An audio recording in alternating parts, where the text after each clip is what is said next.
গল্প মিমাফিয়া। লেখনীতে সুমাইয়া সাবিহা। সপ্তম পর্ব। ভার্সিটিতে যাওয়ার জন্য সামিরা রেডি হচ্ছে। অনেক দিন ক্লাস করা হয় না, আসার সময় প্রেমাকেও নিয়ে আসবে এটাই উদ্দেশ্য। কিন্তু আরু কি যাবে? আচ্ছা, সবকিছুর মধ্যে তো ভুলেই গিয়েছিলাম আরুর পড়ালেখার বিষয়টা নিয়ে। গত 2 বছর কোথায় স্টাডি করেছে? আচ্ছা, সেদিন তো আরুই গিয়েছিল ভার্সিটি, কথাটা ভাবতেই নিজে নিজে হাসির আসর বসায় সামিরা। আরিয়ার সেদিনের এটিটিউড মার্কা এন্ট্রিটা জোস ছিল ভেবেই সামিরা হাসতে থাকে। পাশ থেকেই সাদেক যাওয়ার সময় হাসির আওয়াজে দাঁড়ায়, দরজা খোলা থাকায় ডান পাশে তাকায়। সেই প্রথম দিনের মতোই মনে হয় আজকেও আরেকবার সামিরাকে দেখল মুগ্ধতায় ভরা চেহারা খানায়। এই হাসিটার নাম কি রাখা যায়? এই হাসি যে কাউকে মাতোয়ারা বানানোর জন্য যথেষ্ট, কিন্তু সবার ভাগ্যে কি আর সব কিছু থাকে? পরক্ষণে প্রেমার কথা মনে আসতেই নিজের অনুভূতির অবসান ঘটায় সাদেক। চুলগুলো বারবার কপালের সামনে এসে পড়ছে, সামিরা হাত দিয়ে ঠিক করে দিচ্ছে। মিনিটের মাথায় আবার নিজে নিজে চুপসে যায়। বের হওয়ার আগে শেষবারের মতো আয়নার সামনে গিয়েই একটু শোকট খায় সামিরা। দরজার সামনে সাদেককে দেখা যাচ্ছে বিশালাকারের আয়নাটাতে। সাথে সাথে পেছনে ঘুরে উনাটা এক হাতে ঠিক আছে কিনা সেদিকে খেয়াল করে। বলল, আরে ভাইয়া, কখন এসেছেন? ভেতরে আসুন না। সাদেক এতটাও আবার মত্ত হয়ে যায়নি যে একটা মেয়ের রুমে কেউ নেই যেন ভেতরে ঢুকে যাবে। মুচকি হেসে জায়গায় দাঁড়িয়েই বলল, আজ ভার্সিটি যাবে? সামিরা, অনেক দিন হয় ক্লাস করি না, ভাবলাম আজ একটু দেখে আসি, তাছাড়া প্রেমাকেও নিয়ে আসবো ভাবছি। সাদেক নিজেকে স্বাভাবিক রেখেই বলল, উনি ঠিক আছেন? আই মিন সুস্থ আছেন? সামিরাও ঠোঁটে হাসি ফুটিয়ে বলল, একদম ঠিক আছে। আপনি এসেছেন প্রেমা জানে? সাদেক, সন্ধ্যায় তো এসেছিলাম, মাঝে আইসো দেখে একদম জোর করেই নিয়ে আসলো, কাজটাও করতে পারলাম না। সামিরা, ইদানিং দেখছি একটু বেশি আপনার রানিং চলছে। সাদেক, আসলে ইন্টারভিউ দিচ্ছি। আমি চাচ্ছিলাম চাকরিটা এদিকে কোথাও নিয়ে মাকে সহ শহরেই নিয়ে আসবো, কারণ মায়ের অসুস্থতার কারণে প্রায় আসতে হয়, তাই এটাই ভালো হবে ভাবছি। সামিরা, একদম ঠিক ভেবেছেন। তাহলে তো সব সময় দেখা মিলবে তাই না? সাদেক হাসল। সামিরা, আরে কি হলো, আসুন না ভেতরে। কখন থেকে বাহিরেই দাঁড়িয়ে, শেষ করার আগেই সাদেকের পেছনে আয়েশো এসে দাঁড়িয়ে সামিরার দিকে দুচোখ একটু ছোট করে তাকালো। আয়েশোকে দেখে সাদেক বলল, তুই কখন উঠলি? এত জলদি তো তুই উঠিস না। আয়েশো সামিরার দিকে তাকিয়ে বলল, বাড়িতে এত মানুষ থাকলে কি ঘুম হয়? তার উপর যদি সুন্দরী। সাদেক হেসে, হ্যাঁ তাই তো, বউকে একা রেখে কি আর ঘুম হয়? আয়েশো, বাজে কথা ছাড় তো তুই। আমার বউ আছে নাকি, থাকলে কি একা ঘুমোতে হয়? সাদেকের কথায় সামিরা মনে হয় একটু আনকম্ফোর্টেবল করল। হাঁসফাঁস শুরু করে দিল। আয়েশো, এমন করছিস কেন? চুলকানির অসুস্থতা আছে নাকি? সামিরা এবার একটু বিরক্ততা নিয়ে বলল, আমি যাব। আয়েশো, কেউ ধরে রেখেছে? সামিরা, আপনি সব সময় এমন উল্টো পাল্টা কথা কেন বলেন? হ্যাঁ। আয়েশো, সোজা কথা, তোর পছন্দ। সাদেক, তোদের মাঝে আমি হাড্ডি হয়ে থাকতে চাই না, বলে আয়েশের হাতটা কাঁধ থেকে নামিয়ে দ্রুত হেঁটে চলে গেল। আয়েশো ভেতরে আসতে আসতে মুখে হালকা ব্যথার ছাপ এঁকে বলল, আমি হাসব্যান্ড হিসেবে এতটাই বাজে? সামিরা আয়েশের কথার উত্তর না দিয়ে খাট থেকে ছোট পার্স ব্যাগটা হাতে নিয়ে বলল, আমার লেট হচ্ছে, আসছি ওকে। আয়েশো সামিরার কাছে এসে এক হাত দূরে দাঁড়িয়ে পকেটে হাত ঢুকিয়ে বলল, সাদেকের সাথে কি বলছিলি যেটা আমার সাথে বলতে পারিসনি? সাদেক কি হয় তোর?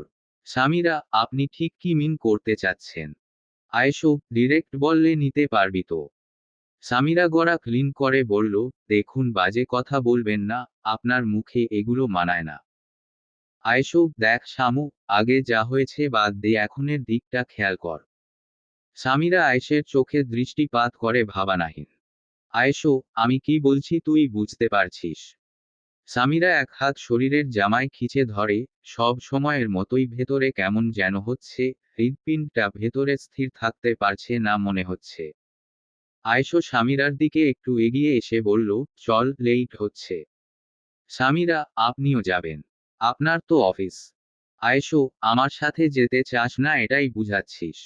ওকে যেদিন নিজে থেকে বলবি সেদিন যাব। কথাটা বলে আয়েশো রুম থেকে বের হতে যায়, সামিরা পেছনে ডেকে চট করে বলে ফেলল, যাব। এমন ভাবে কথাটা বলল যেন দমটা আটকে ছিল এতক্ষণ। কথাটা শেষ করেই কয়েকবার ঢুকে গিলে একটু জোরে নিঃশ্বাস নিল। আয়েশো শীত হেসে পেছনে না তাকিয়েই বলল, এসো আমার সাথে। সামিরা পেছনে পেছনে যেতে লাগলো। সামিরা যাওয়ার আগে জাফর সাহেবের কাছে বলেই বের হয়েছে, তবে আয়েশের সাথে যাবে এটার ব্যাপারে কিছু বলেনি। জাফর সাহেব সামিরার হাতে কিছু টাকা দিয়ে বললেন, কিছু যদি দরকার পড়ে কল দিও ওকে, আর সাবধানে থেকো। প্রেমাকেও নিয়ে এসো। সামিরা সম্মতি জানিয়ে বেরিয়ে আসে। কখন থেকে আয়েশো গাড়ি চালিয়ে যাচ্ছে একদম স্লোলি। সামিরা বাহিরের দিকে তাকিয়ে আছে, শান্তিময় স্নিগ্ধ বাতাস অনুভব করার মধ্যেই কখন যে চোখটা লেগে এসেছে খেয়ালই করেনি। সিটের সাথেই হেলান দিয়ে ঘুমিয়ে পড়ল। আয়েশো এতক্ষণ মিররে দেখছিল। ঘুমিয়ে যাওয়ার পরে একরাশ হাসি টেনে বা হাতে মুখের উপর দূর খাওয়া চুলগুলো সরিয়ে দিতে লাগলো, কিন্তু বিরক্ত হয় তখন, যখন দেখল চুলগুলো বারবার ডিস্টার্ব করেই যাচ্ছে। একটু ভালোভাবে দেখতেও পারবে না নাকি বউটাকে আজব। তাই স্পিডে গাড়ি চালিয়ে একটা জনমানবহীন ফাঁকা ভাঙা রাস্তায় নিয়ে যায় গাড়িটা ইচ্ছে করেই। চারদিকে গাছপালা, পাখির কিচিরমিচির শব্দ। এটুকু বুঝতে পারছে নিজস্ব এরিয়া পেরিয়ে গিয়েছে আয়েশো, হয়তো কোনো গ্রাম অঞ্চলের আশেপাশে হবে জায়গাটা। আজ শুধু এই নিষ্পাপ মায়াবী পিচ্ছি মেয়েটাকে দেখবে আর নতুন ভাবে প্রেমে পড়বে, এটাই উদ্দেশ্য আয়েশের। ঘুমের মধ্যে মেয়েটাকে এত সুন্দর লাগে আগে জানলে তো সারাদিন ঘুমের মধ্যেই দেখতো। উফস ভেবে মুচকি হাসল। সামিরা ঘুমের মধ্যেই একটু নড়েচড়ে মাথাটা আয়েশের কাঁধের উপর ফেলল অজান্তেই। প্রথমে বিষয়টা ভালো লাগেনি আয়েশের, কারণ এখন তো দেখতে পারবে না এই মেয়েটাকে। কিন্তু যখন মেরুরে আবারও দেখতে পেল তখন প্রথমের ভাবনাটা ভুল প্রমাণিত হলো। এখন তো দুইটা লাভ মনে হচ্ছে। একে তো দেখতেও পারবে, দ্বিতীয়ত তার ছোঁয়াটাও কাছ থেকে অনুভব করতে পারছে। আজ ইচ্ছে করছে কিছু লাইন কাব্য এই মেয়েটাকে নিয়ে প্রকাশ করতে। কিছু অনুভূতি ঘিরে আছে আয়েশোকে। মুহূর্তটা নিজের মতো করে উপভোগ করে যাচ্ছে। ফর্সা চামড়ায় সোনালি রঙের কানের দুলটা কি সুন্দর ভাবে মানিয়ে। আয়েশো মেরুরে দেখার পর একটু মাথাটা ঘুরিয়ে তাকালো, এটা তো খেয়াল করেনি কখনো। কানের দুলেও মেয়েদের এতটা রহস্যময়ী মনে হয়, নাকি শুধুমাত্র এই মেয়েটাকেই মনে হচ্ছে রহস্যময়ী দৃষ্টিতে ঘাইলকারিনী। আজ বিভিন্ন প্রশ্ন যোগ করছে সামিরাকে নিয়ে আয়েশো। আরিয়া সেই সকাল থেকে অপেক্ষা করছে কখন উঠবে আফরান। মনটা বারবার উতলা হয়ে উঠছে। খাবার শেষে মা বাবার সাথে একটু সময় কাটিয়েছে। উপরে আসার মাঝেই আবার ছায়া আটকে দিয়েছে খেলবে বলে। বনের আবদার ফেলতে পারেনি তাই ছায়াকে নিয়ে গার্ডেনে গিয়েছে। ছায়া একের পর এক প্রশ্ন করছে, আপু তুমি কোথায় ছিলে, কোথায় পড়েছিলে? তুমি অনেক কিউট হয়ে গেছো আগের থেকে। আরিয়ার যদিও এই সময়টাতে এই প্রশ্নগুলো ভালো লাগছে না, তবে মন রক্ষায় মুখে হাসি ফুটিয়ে যেমন করে উত্তর দিলে ছায়া বুঝবে ঠিক তেমন করেই উত্তর দিচ্ছে। অনেকটা সময় পর ছায়া গল্প শেষ করে দৌড়ে ভেতরে চলে যায়। আরিয়া ও ভেতরে যাচ্ছিল, হঠাৎ করেই মাথায় আসলো অন্য কিছু। ফোনটা নিয়ে মায়ার নাম্বারে ডায়াল করলো। রিং হতেই সাথে সাথে মায়া রিসিভ করলো। আরিয়া, উনার নাম্বার আছে তোর কাছে? মায়া হয়তো ঠিক বুঝল না, তাই আরিয়া আবার রিপিট করে একবার ঢোক গিলে বলল, মি চৌধুরীর নাম্বার আছে। মায়া, সরি ম্যাম, উনার নাম্বার তো নেই। আরিয়া, 15 মিনিটের মধ্যে নাম্বার সংগ্রহ চাই। মায়া, কিন্তু ম্যাম। মায়ার কথা শেষ না করতে দিয়ে আরিয়া কলটা কেটে দেয়। ঠিক 15 মিনিটের মাথায় আরিয়ার ফোনে কল আসে। ফার্স্ট নাম্বারটা বল। মায়া, ম্যাম স্যারের পার্সোনাল নাম্বার পাবলিক নেই, যেটা পেয়েছি সেটা অফিসের। আরিয়া ফুঁসতে ফুঁসতে কলটা কেটে দিয়ে ভেতরে যাবে, তার মধ্যেই গেইটের কাছ থেকে কেউ বলে উঠে, হে গুড, আমারও সন্দেহ হয়েছিল সেটা তুমি ছিলে। আরিয়া থেমে গিয়ে গেইটে তাকায়, স্নেহাকে আসতে থাকতে দেখে মাথাটা যেন আরো গরম হয়ে গেল। এই মেয়ের জন্য কত ভুল বুঝাবুঝি হয়েছে আমাদের। আরিয়ার হাত দুটো নিজে নিজে মুঠোবদ্ধ হয়ে আসে। স্নেহা আরিয়ার কাছে এসে বিদ্রূপ করে নাক ছিটকে বলল, এই মেয়ে তোমার মধ্যে কি আছে যা আমার মধ্যে নেই? আরিয়া, এখানে কেন এসেছো? আবারও কিছু করার প্ল্যান আছে নাকি? তোমাকে কেন কোম্পানির থেকে বের করে দিচ্ছে না? যত সব বিরক্তিকর অ্যাডভান্সের। স্নেহা, দম বেড়েছে দেখছি তোমার। তা আফরান চৌধুরীকে কি দিয়ে নিজের কাছে টানো বলতে পারো? আরিয়ার শরীর জ্বলছে, আচমকাই স্নেহার ডান হাতটা শক্ত করে ধরে মুচকে দিয়ে বলল, একদম কথা বাড়াবে, নেক্সট টাইম যেন এই বাড়ির ধারে কাছেও না দেখি ওকে। স্নেহা, আহ করছো কি, হাত ছাড়ো বলছি। আরিয়া এক ধাক্কায় স্নেহাকে ফেলে দিয়ে বলল, গেট আউট। স্নেহা নিচ থেকে উঠতে উঠতে বলল, আরে আমি তো দরকারে এসেছি, আফরান স্যারের আজ মিটিং আছে, কল দিয়ে যাচ্ছি, ধরছেই না। আরিয়া গিয়ে স্নেহার বাম গালে ঠাস করে চর বসিয়ে দিয়ে বলল, একদম উনার নামটাও মুখে নিবে না, মাইন্ড ইট। কথাটা বলে স্নেহার হাত থেকে ফোনটা টান দিয়ে নিয়ে গেল। স্নেহা, এই মেয়ে করছোটা কি আশ্চর্য তো, আমার ফোন দাও।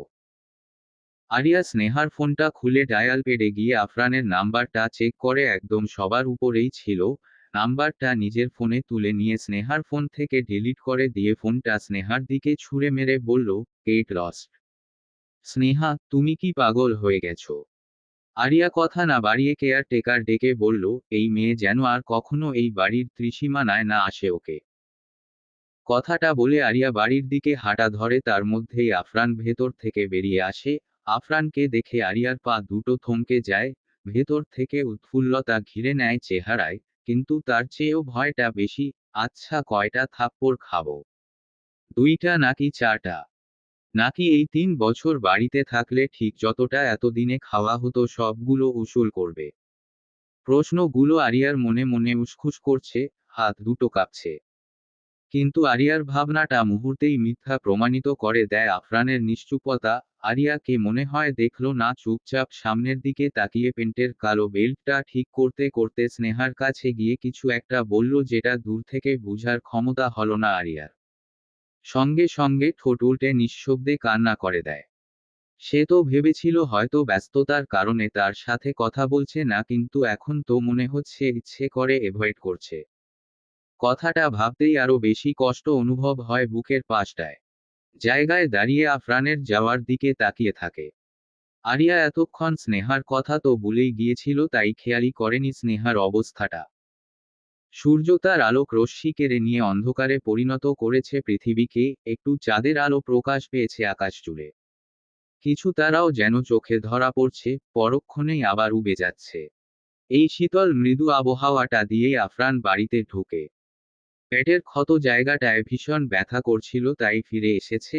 অবশ্য সবগুলো ফাইল এখনো চেক করা শেষ হয়নি, কাল চেক করা যাবে, এতটা ইম্পর্টেন্টও নয়। ধীর পায়ে ড্রয়িং রুমে এসে উপরে যেতে যেতেই আর চোখে রুমটা একবার পরখ করে নিয়ে কপাল কুঁচকায়। সবাই আড্ডা দিচ্ছে, আয়েশো, সামিরা, প্রেমা, সাদেক, এমনকি জাফর সাহেব, খলিল, রহিমা, সবাই মিলে বসে আছে। কিন্তু এখানে হয়তো শুধু আড্ডা নয়, একটু খেল তামাশাও হচ্ছে, কারণ ছোট একটা বালিশ হাতে একে একে সবাই হাতে নিচ্ছে। রহিমা বেগমের হাতে গিয়ে থেমে যায়, এ পর্যায়ে সবাই হু হু শব্দে হেসে উঠে। আয়েশো বলল, কাকি উঠো উঠো, আর কত বসে থাকবা? আয়ের কথায় খলিল সাহেব বললেন, একদম ঠিক হয়েছে, বয়স্ক মানুষ আমাদের মাঝে থেকে লাভ নেই। খলিলের কথায় সবাই হাসলেও রহিমা গাল ফুলিয়ে বলল, আমি বয়স্ক হলে তোমরা কি কচি খোকা? যত আজগুবি কথা বললেই হলো। এদের অবস্থা দেখে আফরানের বুঝতে বাকি নেই, সবাই যে কিছু একটা গেমে আছে। কপাল কুঁচকে আবারও তাকায়, কিন্তু কিছু একটা খুঁজে চলছে। পরমুহূর্তেই আবার জলদি করে উপরে উঠে হাত থেকে ফোনটা নিয়ে কিছু একটার ভিডিও প্লে করলো। এটা দেখতে দেখতে নিজের রুমের কাছে গিয়ে ভেতরে না ঢুকেই ভ্রু জোড়া কুঁচকে চোখ দুটোতে বিরক্তিতা নিয়ে উপরের দাঁত দিয়ে নিচের ঠোঁট কামড়ে ধরে বলল, সাহস হয় কিভাবে ওর? তারপর রুমের ভেতরে ঢুকে কোটটা খুলে বিছানায় ছুঁড়ে মারে। আরিয়া চোখ বন্ধ রেখেই বিরক্ততা নিয়ে মুখের উপর থেকে কাপড়টা সরিয়ে কম্বলটা আরেকটু টেনে নেয় নিজের উপর। আফরান নিজে নিজে ফুঁচতে ফুঁচতে মনে মনে বলতে শুরু করে, এই মেয়ে আমার রুমে কি করছে? কে অনুমতি দিয়েছে এটাকে? আমি বলেছি আসতে আমার রুমে। লাগবে না আমার এমন বউ, যা ইচ্ছা করে বেরাবে, আমি কিছু বলতেও পারবো না। বারবার পালিয়ে বেরাবে, আমার থেকে দূরে যেতে চাইবে, এমন বউ আমি চাইনি। পরপুরুষের কাছে গিয়ে হেল্প চাইবে, এমন বউ লাগবে না আমার। 3টা বছর দূরে থাকার পরেও পালাতে চায়, এত সাহস কে দিয়েছে ওকে? আরিয়া সন্ধ্যা বেলা মন খারাপ করেই বসে ছিল, কতবার কল দিতে চেয়েছে কিন্তু সাহস হয়নি। সবাই যখন গেমটা শুরু করে আরিয়া খেলবে না বলে উপরে এসে সোজা আফরানের রুমের কাছে আসে। দরজা খোলা পেয়েই ঢুকে পড়ে উৎফুল্ল হয়ে, কতদিন হয় এই রুমটা দেখা হয় না তার, আগের মতোই আছে রুমটা, আগের মতো গুছানো, ফ্রিজটাতেও 2-4টা বিয়ারের বোতল ছাড়া আর কিছু নেই। ছাদের মতো বিশাল বারান্দাটাও একটু ঘুরেছিল কিন্তু শীতল হাওয়া শরীরে পড়তেই কিছু সময় পর চোখে ঘুম চলে আসে, তাই এত কিছু না ভেবে বিছানায় নিজেকে এলিয়ে দিল সন্ধ্যারাতে। আফরান একটু সামনে গিয়ে আরিয়ার শরীরের উপর থেকে কম্বলটা সরিয়ে দিয়ে ডান হাতটা ধরে ঘুমের মধ্যেই এক টানে বসিয়ে ধমক দিয়ে বলতে লাগলো, আমার রুমে আসার অনুমতি কে দিয়েছে তোকে? এখনই বের হয়ে যা। আরিয়ার কোনো হদিস হলো না, আসলে কি হচ্ছে বুঝার মতো টাইম তো পেল না, কাঁচা ঘুম ভাঙলে কি কারো দিশা থাকে কোথায় আছে, কি করছে? আরিয়ারও সেই অবস্থা। আফরান এবার দুবাহু ধরে বাচ্চাদের মতো করে দুহাতে তুলে নিচে দাঁড় করিয়ে দিল।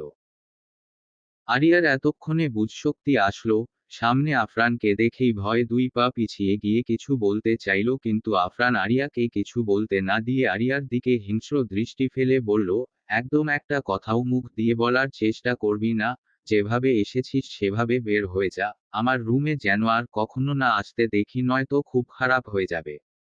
নিশ্চয়ই আমার দেওয়া শাস্তির কথা ভুলে যাসনি। আরিয়া আফরানের প্রতিটা ধমকে কেঁপে উঠে ভয়ে ভেবেছিল কথা বলে মিটিয়ে নেবে কিন্তু এই লোকটা এমনভাবে রাগ দেখাবে কে জানতো। আফরান আবারও উচ্চ স্বরে ধমক দিয়ে বলল, বের হয়ে যা, কি বললাম শুনিস না? আরিয়ার শরীরের কাঁপুনি এবার প্রখরতা লাভ করে। গুটি গুটি পায়ে বের হয়ে যাওয়ার জন্য সামনে এগুচ্ছে। আফরানের এই ধীরস্থতা মোটেও পছন্দ হচ্ছে না, তাই ডান হাতের বাহু চেপে ধরে 3 কদমে দরজার সামনে গিয়ে ঠাস মুখের উপর দরজা বন্ধ করে দেয়। আফরান রিরি করতে করতে জায়গা থেকে এসে খাটের উপর বসে ব্যথার জায়গায় ডান হাত রেখে ব্যথা জাতীয় শব্দ উচ্চারণ করল। তারপর শরীর থেকে শার্টটা খুলে কোন দিকে ছুঁড়ে মারল তার জানা নেই, খাট থেকে উঠে গিয়ে ওয়াশরুমে ঢুকে শাওয়ার ছেড়ে দাঁড়িয়ে রইল চোখ বন্ধ করে। মাথা তীব্র গরম হয়ে আছে। আচ্ছা, এটা কি রাগের কারণে নাকি অন্য কোনো কারণে? আফরানের জানা নেই, তবে ওই মেয়ের সাথে ওর বোঝাপড়া নেই এটাই ভেবে নিয়েছে। ঠিক দুপুরে স্বামীরার ঘুম ভেঙে নিজেকে আবিষ্কার করেছিল গাড়িতে, সাথে প্রেমাও আছে। যেন কোনো কিছুই বুঝল না, বারবার জিজ্ঞেস করেছিল সে কি গাড়িতেই ঘুমিয়েছে এতক্ষণ, নাকি ইচ্ছে করে নিয়ে আসেনি আয়েশো। আয়েশো কথা ঘুরিয়ে পেঁচিয়ে উত্তর দিয়ে কথা কাটিয়ে দেয়। প্রেমাকেও জিজ্ঞেস করেছিল কিন্তু প্রেমার কাছে কোনো উত্তর ছিল না। স্বামীরা বেশ বুঝেছে নিশ্চয়ই আয়েশো মজা নিচ্ছে ইচ্ছে করে। প্রেমার সামনে যেন অপদস্থ না হতে হয় তাই তেমন কিছু জিজ্ঞেসও করেনি। প্রেমা আসার পর সাদেককে দেখলেও যেহেতু ইচ্ছে করে কথা বলেনি সাদেক, তাই নিজেও বলেনি। তবে এই বিষয়টা কারো চোখেই পড়েনি, কারণ যতক্ষণ ছিল সবার সাথেই ছিল আড্ডায়। প্রেমা, আপনি কিছু মনে করবেন না, আসলে লোকজন আছে তো তাই থাকতে হচ্ছে, নয়তো আমিও আসতাম না, ট্রাস্ট মি। সাদেক, আমি কিছু জিজ্ঞেস করেছি। প্রেমা, না মানে যদি কিছু মনে করে থাকেন তাই বলে দিলাম আর কি। সাদেক কথা বাড়ালো না। ওয়াশরুমে ঢুকলো। ফ্রেশ হয়ে এসে কিছু একবার চারদিকে চোখ ঘুরিয়ে বলল, তোয়ালেটা খুঁজে দেবে একটু? প্রেমা বসা থেকে উঠে দাঁড়িয়ে কোবার্ড খুলে একবার দেখে নিল, গেস্ট রুম বিধায় এতটা জিনিসপত্র নেই। ঠিক নিচের তাকটায় তোয়ালেটা ছিল, প্রেমা সেটা নিয়ে সাদেকের দিকে বাড়িয়ে দেয়। সাদেক নিঃসংকোচে সেটা নিয়ে ভেজা স্থানগুলো মুছে নিয়ে খাটের উপর বসে বলল, কেমন চলছে সব? ঠিকঠাক পড়াশুনাটা হচ্ছে? প্রেমা, আচ্ছা শুনুন না, শুনলাম আম্মু নাকি অসুস্থ। সাদেক, আমার মায়ের কথা বলছো? প্রেমা উত্তর করল না, তবে সাদেক বুঝে নিয়ে বলল, হ্যাঁ একটু অসুস্থ, তবে মেডিসিন ঠিকঠাক চলছে। প্রেমা, আমাদের বাসায় একটু নিয়ে আসবেন, কাছে থাকলে আমিও একটু দেখাশোনা করতে পারতাম। সাদেক, দরকার নেই, তুমি পড়ায় মনোযোগ দাও। প্রেমা আগ বাড়িয়ে কিছু বলার সাহস পেল না। বিছানাটা একটু ঝাড়া দিয়ে সাদেক বালিশে মাথা রাখে।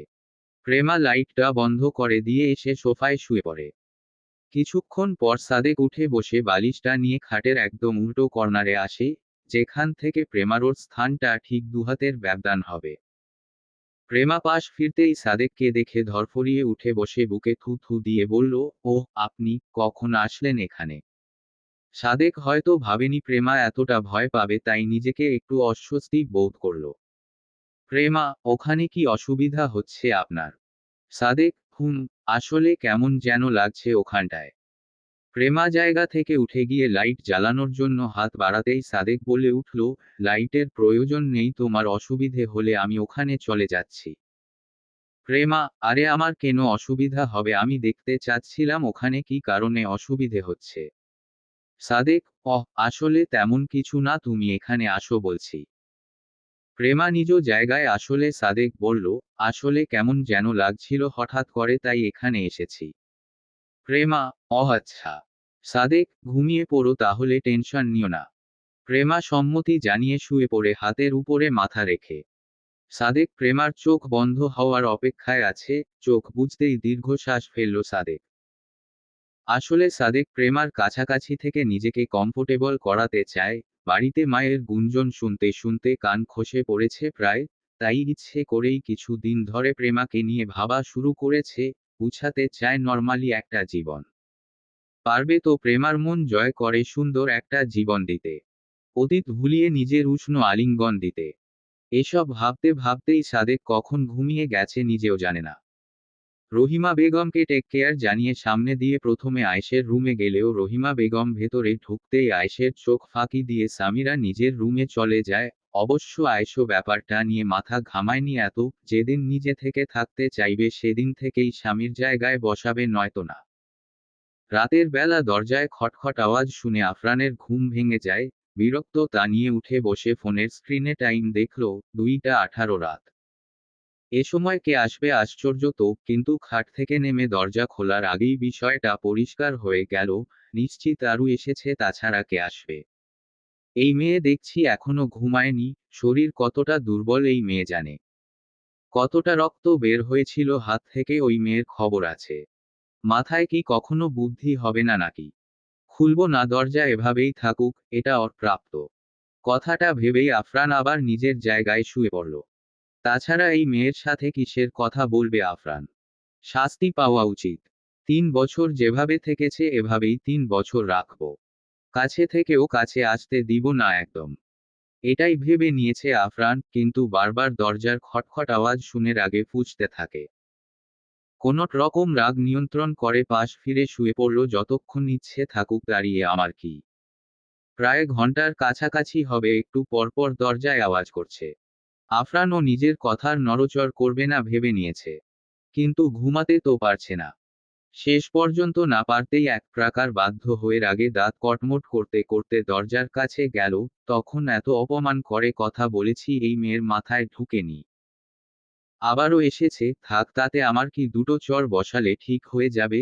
কথাটা ভেবেই ডেভিল হেসে দরজাটা খুলে দিয়ে ধমকিয়ে কিছু বলতে যায়, কিন্তু চোখ আটকায় অন্য জায়গায়। মুখের কথা সব গুলিয়ে যায়, বিস্মিত চোখে তাকায়। মুহূর্তেই নেশাতুর হয়ে যায় আফরানের চাহনি।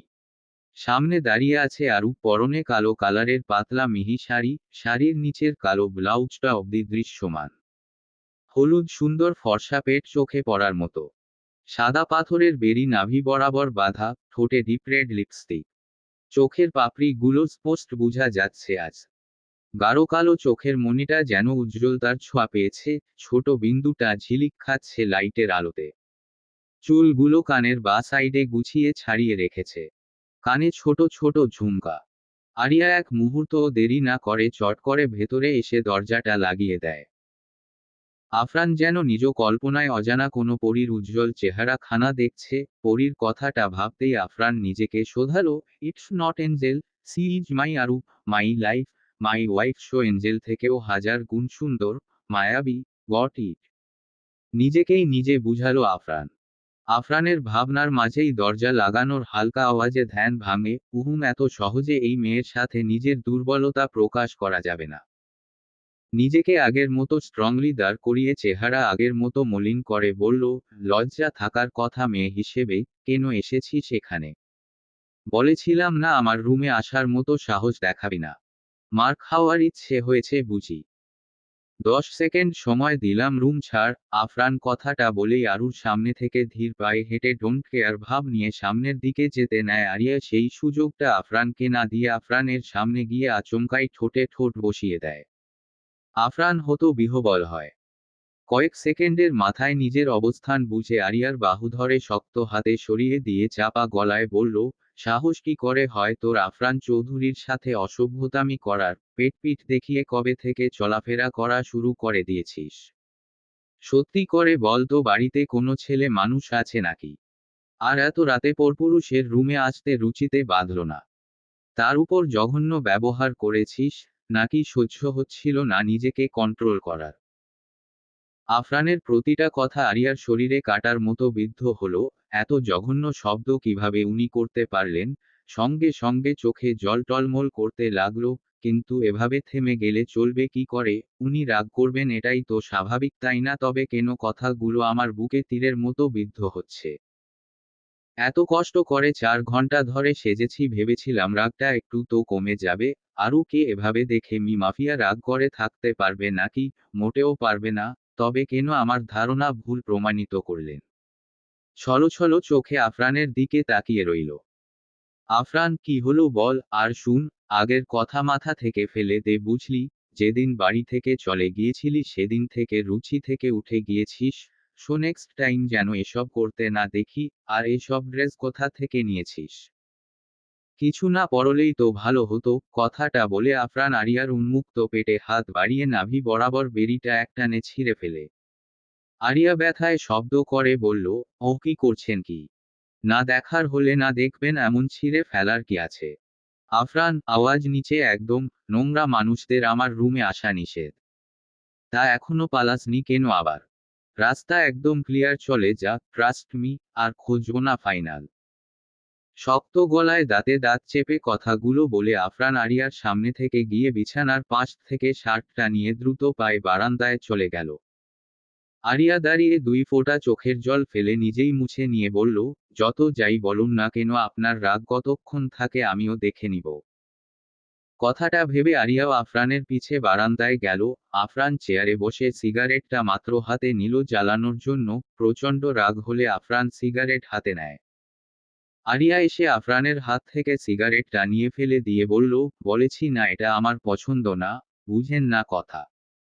আশ্চর্য তো, আপনিও দেখছি কম বুঝেন সব কিছু। আফরান চেয়ার থেকে উঠে দাঁড়িয়ে হাত মুষ্টিবদ্ধ করে বলল, হাউ ডেয়ার ইউ! লিমিটের মধ্যে থাক, আরও নয়তো আমাকে আগের রূপে ফিরাস না। আরিয়া আফরানের আরও কাছে আসতে আসতে বলল, আচ্ছা তাই। তাহলে তো আমাকে।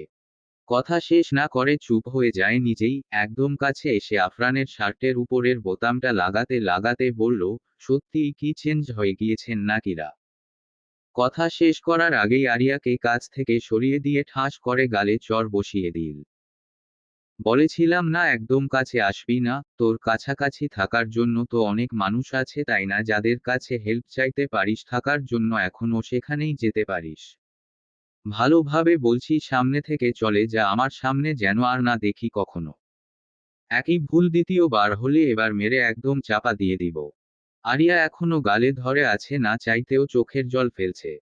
আফরান, এখনো দাঁড়িয়ে আছিস? তোর সাহস দেখে অবাক হচ্ছি আমি, বলে তাচ্ছিল্যের হাসি হেসে আরিয়াকে পেছনে ফেলে চেয়ার ঘুরিয়ে বসে।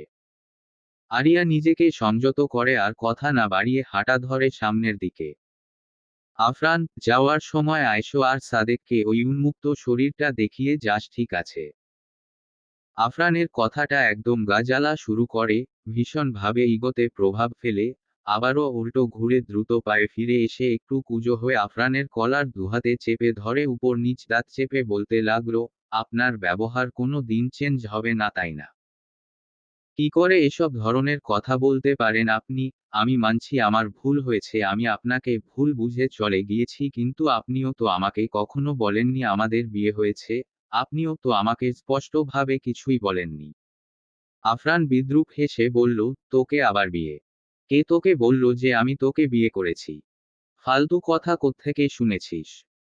আরিয়া, আপনার কাজ শুধু আমাকে কনফিউজড করা তাই না? শুনুন, আপনার পার্সোনাল ড্রয়ের এ লক চেঞ্জ করতে ভুলে গিয়েছেন বুঝলেন, ওখানে আমি কাগজপত্রগুলো দেখেছি, আমাদের বিয়ের পেপারগুলো ওখানেই আছে। বিয়েতে কাবিননামা হিসেবে আপনার সম্পূর্ণ সম্পত্তির সঙ্গে আপনার জীবনটাও দিয়ে দিয়েছেন, স্পষ্টভাবে লিখা আছে। আমি সবটা দেখেছি। কিন্তু আমার থেকে বিষয়টা এড়িয়ে যাচ্ছেন কেন বলবেন প্লিজ? আফরান একটু অবাক হলো, এই মেয়ে তো একটু নয় অনেকটাই কথা বলছে আজকাল। আমার পার্সোনাল জিনিসও দেখতে গিয়েছিল, সাহস দেখছি তোর বেড়েই চলেছে। আরিয়া, পার্সোনাল জিনিসে তবে আমার নাম দিয়ে থাকবে কেন? এতই ঘৃণা আমার প্রতি, তবে কেন এখনো ড্রয়ারের লোকটা আরু দিয়ে সেট করা? আফরান এবার একটু শক্ত গলায় বলল, বেশি বলে ফেলছিস কিন্তু, আমি ভুলে গিয়েছি তাই করা হয়নি। আরিয়া, আপনি কোনো কিছু ভুলে যাওয়ার ব্যক্তি নয়, সেটা আমার খুব ভালো করেই জানা আছে মি আফরান চৌধুরী। আরিয়ার মুখে নিজের নামটা এমনভাবে নিতে দেখে কলিজাটা বিষাদ হয়ে গেল, সঙ্গে সঙ্গে মাথার তেজগুলো মনে হয় নাড়া দিয়ে উঠল।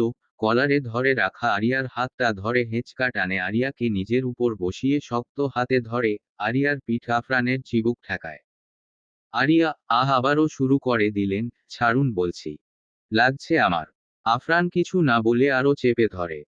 আরিয়ার মনে হচ্ছে এই বুঝি তার হাত, বাহু, পিঠ, পেটের হাড়গোড় ভেঙে চুরমার হয়ে যাবে। কিন্তু আসল কথা তো ইচ্ছে করেই আরিয়া চেয়েছে আফরান রাগ করুক, একটু শাস্তি দিক, নিশ্চয়ই উনি মেরে ফেলবেন না তার আরুকে। শাস্তি দিয়ে রাগটা একটু কমিয়ে নিক, কিন্তু এখন তো মনে হচ্ছে এই বজ্জাত লোকটা সত্যিই চেপে ধরেই মেরে ফেলবেন। ছাড়ুন না, শরীরে যা আছে সব ভেঙে যাচ্ছে, মরে গেলে আপনি কি নিয়ে থাকবেন বলুন? কথাটা যেন আফরানের কাছে আরো শতগুণ বিষাদময় লাগলো, তাই এবার আরিয়ার দুহাত ধরে ক্রস করে ধরে আরিয়ার বা গালে নিজের গাল লাগিয়ে কানের কাছে আস্তে গলায় চাপা স্বরে বলল, বলেছিলাম না কাছে আসবি না, অনেক জ্বালিয়েছিস, সেই প্রথম থেকে আমাকে জ্বালিয়ে পুড়িয়ে ছারখার করে দিচ্ছিস, যদি পারতাম ঠিক আমার মতো করেই তোকেও পুরাতাম। ভালোভাবে বলছি, চলে যা আর জ্বালা দিস না। বুঝতে পারছিস কি বলেছি? আরিয়া শরীরে ব্যথা পেলেও আপাতত তার চোখে জল আনার কোনো ইচ্ছে নেই, সেও দেখতে চায় কতক্ষণ পারে উনি এমন শাস্তি দিতে। ছাড়ুন বলছি, ব্যথা লাগছে আমার লাগছে। আফরান, লাগুক তাতে আমার কি? শরীর তোর, আর তুই তো। এটুকু বলতে আরিয়া আফরানের কথা কেড়ে নিয়ে হঠাৎ বলে ফেলল, তাতে কি হয়েছে, কিন্তু বুকে ব্যথা তো আপনার হয় তাই না? আরিয়ার এমন কথায় আফরান একটু চুপসে যায়, কিন্তু পর মুহূর্তে আবারও বলে উঠে, মুখের উপর কথা বলছিস দেখছি। আরিয়া কিছু বলল না। আফরান এবার আরিয়ার হাত দুটো ছেড়ে দিয়ে আওয়াজ করে বলল, গেট আউট। আরিয়া না উঠে কোলেই বসে রইল। বিরক্ত হয়ে আফরান আরিয়ার হাত ধরেই উঠিয়ে টানতে টানতে নিয়ে যায়, রুম থেকে বের করে দিয়ে বলল, একদম আসবি না দ্বিতীয়বার। বলে দরজা আটকিয়ে দেয়। বারান্দায় এসে সিগারেটটা জ্বালিয়ে মুখে তুলে, হাত পা কাঁপছে রাগের কারণে, অধিক মাত্রায় রাগের কারণে পেটের সেলাইটাতেও ব্যথা অনুভব হচ্ছে। অবশ্য রাগের কারণটা আজ ভিন্ন, একটু শাস্তি দিতে গিয়ে হয়তো বেশিই বলে ফেলেছে মেয়েটাকে, কিন্তু এতটা তো রাগ করতে চায়নি সে, একটু শাস্তি দিতে চেয়েছে শুধু। কেন জানিনা তখন রাগটা পুরো শরীরে হঠাৎ করেই চেপে বসেছিল। যখন মনে হলো আরু এ অবস্থায় এতক্ষণ তার রুমের সামনে দাঁড়িয়ে ছিল, যদি তখনই খুলে দিত নিশ্চয়ই বাহিরে থাকতে হতো না আরুকে। বাড়িতে ছেলেরাও আছে, কারো দৃষ্টিতে পড়েনি তো আবার। কথাটা যখন থেকে মাথায় এসেছে তখন থেকেই রাগটা একটু বেশি হয়েছে নিজের ভেতরে। তাই নিজের উপর ক্ষোভে সিগারেট হাতে নেয়। নয়তো আফরান সাধারণত সিগারেট খায় না অতিমাত্রায় রাগটা না আসলে। সকাল 9টা কি 9:30 বাজে, প্রেমা স্বামীরা সেই কখন থেকে দরজা ধাক্কিয়ে যাচ্ছে, কিন্তু আরিয়ার কোনো সাড়া পাওয়া যাচ্ছে না। এত ডাকাডাকির পরেও আরিয়াকে বের হতে না দেখে দুজনেই ভয় পেয়ে যায়, আবার কিছু হয়নি তো? স্বামীরা, আমি কাউকে গিয়ে বিষয়টা জানাই, তুই এখানেই থাক। প্রেমা, টেনশন দিয়ে লাভ নেই, আরেকটু দেখি তারপর না হয়। প্রেমার কথার মাঝেই আরিয়া দরজা খুলে দিল, হাতের তোয়ালেটা দিয়ে চুল মুছতে মুছতে বলল, কিছু হয়েছে? এভাবে ডাকছিলি কেন? সামিরা প্রেমা আশ্চর্য হয়ে তাকায়, এই মেয়ে এতক্ষণ ধরে গোসলে ছিল আর আমরা এতক্ষণ ধরে কি না কি ভেবে নিয়েছি। আরিয়া, এভাবে তাকিয়ে আছিস কেন? সামিরা কপালে হাত রেখে বিরক্ত নিয়ে বলল, তুই এতক্ষণ গোসলে ছিলি। আরিয়া, কেন, কিছু হয়েছে? প্রেমা, এই তোর কি সর্বক্ষণ সবাইকে প্যারা দিতেই ভালো লাগে? আরিয়া চুল মুছা থামিয়ে বলল, আমি আবার কি করলাম? সামিরা, এই মেয়েকে আর বলে লাভ নেই। আচ্ছা শুন, যেটা বলতে আসছিলাম, ভার্সিটিতে যাবি? আরিয়া, সে তো যাবই কিন্তু। সামিরা দুষ্টু হেসে বলল, স্টুডেন্টদের কথা ভাবছিস তাই তো? একদম চিন্তা করিস না, আমরা আছি, প্রবলেম নেই। সুন্দরীকে দেখে ছেলেরা একটু পেছনে থাকবেই, তাই বলে কি পড়ালেখা করতেও যাওয়া যাবে না নাকি? প্রেমাও মজার ছলে বলল, হ্যাঁ সেটাই তো, কিন্তু কথা হলো মিস শ্রাবণীকে টিচার্সরা চেনে তাহলে সাধারণভাবে কিভাবে? আরিয়া, মার চিনিস? একটা দিমু সব ভুলে যাবি একদম। সামিরা, তুই মারপিটও শিখে গিয়েছিস নাকি? আরিয়া, তোরা থামবি প্লিজ। প্রেমা, ওকে ওকে, এখন নিচে আসো। আরিয়া, কেন? সামিরা, এত প্রশ্ন কেন করিস? আড্ডা দিব আর কি করব? আরিয়া, আমার ভালো লাগছে না। সামিরা, একদম উল্টা পাল্টা কিছু বলবি না, এত বছর আলাদা থেকেও এখন ভালো লাগছে না। শুন, সবার সাথে ভাব নিলেও আমার সাথে নিতে আসিস না ওকে। আরিয়া, তোরাও সেই আগের মতোই, ঠিক আছে আসছি আমি। তোরা যার। রহিমা বেগম একটু আগে বাড়ির সবগুলা ছেলে মেয়েদের জোরপূর্বক ডেকে এনে খাবার টেবিলে বসিয়েছে। এতক্ষণ কিভাবে না খেয়ে আছে সবাই, এটাই উনার মাথায় ঢুকে না। সকালে উঠে রান্না করেছেন অথচ ডাকতে ডাকতে এই পর্যন্ত হলো। আড্ডা দেওয়ার মাঝেই সবাইকে ছোটদের মতো শাসন করে কড়া গলায় বললেন টেবিলে গিয়ে বসতে। অথচ এখানের প্রত্যেকটা মানুষ বিবাহিত, তবে মায়েদের চোখে বোধহয় সমবয়সী সন্তানেরা ছোটই থেকে যায়, তাই তো সবার সাথে এতটা সময় না পার করলেও মায়ের মতো করে ওভাবে কথা বললেন। আসলে বাড়িতে কোনো মহিলা না থাকলে যে বাড়িটা উল্টো চলে এটা এতক্ষণে তিনি বুঝে গিয়েছেন। অথচ জাফর সাহেব বছরের পর বছর এমন করে সামলে রাখার চেষ্টা করেছে, হয়তো পুরুষ হয়েছে বিধায় আগলে রাখতে পারেননি একত্রে। টেবিলে সুন্দর একটা সময় উপভোগ করছেন জাফর সাহেব, চোখ জুড়িয়ে যাওয়ার মতো অবস্থা। কি সুন্দর একটা জয়েন্ট ফ্যামিলির মতো হয়েছে বিষয়টা, বউরা স্বামীদের পাশে বসেছে। আজ রহিমা বেগম স্বামীরাও সবার সাথেই বসে গিয়েছে জাফর সাহেবের কথায়। তবে এখনো দুটো চেয়ার খালি পড়ে আছে। আরিয়ার পরের দুটো চেয়ার। আরিয়া জাফর সাহেবের পাশেই বসেছে অভ্যাস মতো। আসলে মা বাবার চেয়েও মনে হয় জাফর সাহেবের প্রতি ভেতর থেকে আলাদাই অনুভূতি হয়ে গেছে এতদিনে। কেনই বা হবে না? মেয়ে থাকলেও বোধহয় তাকেই প্রাধান্য দিত মেয়ের উপরে, কোনো দিক দিয়ে পিছিয়ে রেখেছে কি? যা যা লাগবে না চাইতেন তিনি দিয়েছেন, কতটা স্নেহ করেছেন, প্রতি সপ্তাহে না চাইতেন টাকা দিয়েছে, প্রতি মাসেই জামা পেয়েছে কয়েক সেট, সব কিছু বলতে গেলে শেষ হবে নাকি, তাই এসব কথা বাদই দিলাম না হয়। সব কিছুর উপরে জাফর সাহেবের ভালোবাসাটাই প্রাধান্যতা লাভ করেছে আরিয়ার জন্য। এসব কথা খাবার মাঝেই আরিয়া ভাবছে আর ঠোঁটের কোণায় মৃদু হাসি জমে। সামিরা আয়েশের পাশে, প্রেমা সাদেকের পাশে বসেছে। সবাই ব্রেকফাস্টে মনোযোগ, চুপচাপ খাচ্ছে। মাঝেই জাফর সাহেব বলে উঠলেন, খলিল তুমি তো জানো আরিয়া মামুনি আর আফরানের ব্যাপারটা, তবুও আমি একবার জিজ্ঞেস করে নেই তোমাকে ভাবলাম। সবাই জাফর সাহেবের দিকে দৃষ্টি ফেলে, আসলে কি বলতে চাচ্ছ শুনতে চাচ্ছে সবাই। খলিল, হ্যাঁ বলো ভাইজান। জাফর, আফরানকে টানিয়ে জানি তোমাদের মনের মধ্যে অনেক বাজে ধারণা, কিন্তু বিশ্বাস। এটুকু বলতে খলিল বলল, কি বলছেন ভাই সাহেব? হ্যাঁ মানছি আফরান একটু অন্য রকম, কিন্তু আমাদের নিয়ে যা কিছু করেছে এগুলোও কিন্তু মিথ্যে নয়। আমাদের ধারণা অনেক আগেই পাল্টে গেছে ভাইজান। জাফর শীত হেসে বলল, তাহলে তো কোনো কথাই নেই। আমি যতটুকু বুঝেছি আফরান আরিয়া মামুনিকে পছন্দ করে তাই বিয়েটা করেছিল, নয়তো এত বছর বলে বলেও যেই ছেলেকে বাড়িতে আনতে পারতাম না তার হঠাৎ চেঞ্জ হওয়া, রোজ বাড়িতে আসা আবার হঠাৎ করেই বিয়ে করা, এগুলো কিন্তু মিছে মিছে নয়। যার কারণে ভেতরে পাথর গলেছে সামান্য, আমার মনে হয় তার মাধ্যমে আমার ছেলেটার পরিবর্তন হবে, আর নিশ্চয়ই আরুমা তার জন্য কতটা ইম্পর্টেন্ট তোমরা জেনে গিয়েও এতদিনে। খলিল সাহেবের খাবার আটকায় গলায়, পানিটা নিয়ে ঢকঢক করে গেলে একটু স্বাভাবিক হয়ে বলল, আসলে ভাইজান হ্যাঁ মানছি আমার মেয়ের জন্য আফরানের অবদান অনেক, কিন্তু আফরানের থেকেও মতামতটা স্পষ্টভাবে জেনে নেওয়া উচিত, এর পেছনে অন্য কারণও থাকতে পারে তাই না? কারণ জাফর, বুঝেছি, তবে তোমাদের মনে সন্দেহ থাকাটাই স্বাভাবিক মনে করি, কারণ আফরানের মতো একজন কঠোর মনের মানুষ কখনো কারো ভালো করতে পারে না, এটা যে কেউ মনে করবে। কোনো মেয়ের জন্য তো চেঞ্জ হওয়ার মানেই নেই, তবুও আমার মন বলছে। কথার মাঝেই আরিয়া কাশতে লাগলো। প্রেমা সাদেক স্বামীরা আয়েশো সবাই একটু আশ্চর্য হয়ে তাকিয়ে রইল এদের কথার দিকে। আয়েশো পাশ থেকে পানির গ্লাসটা আরুকে দিতে গিয়েও থামে, কারণ সিঁড়িতে আফরান ক্রুদ্ধ চোখ নিয়ে দাঁড়িয়ে আছে। এই বুঝি এসে টেবিলটা উল্টিয়ে দিবে, ভাঙচুর শুরু করবে, তারপর আর কি হতে পারে আয়েশের ধারণা নেই। আফরানকে এভাবে দেখে আয়েশও একটু ভীত হয়ে পানিটা আস্তে করে জায়গায় রেখে দিয়ে সামিরাকে বলল, আরুকে পানি দাও।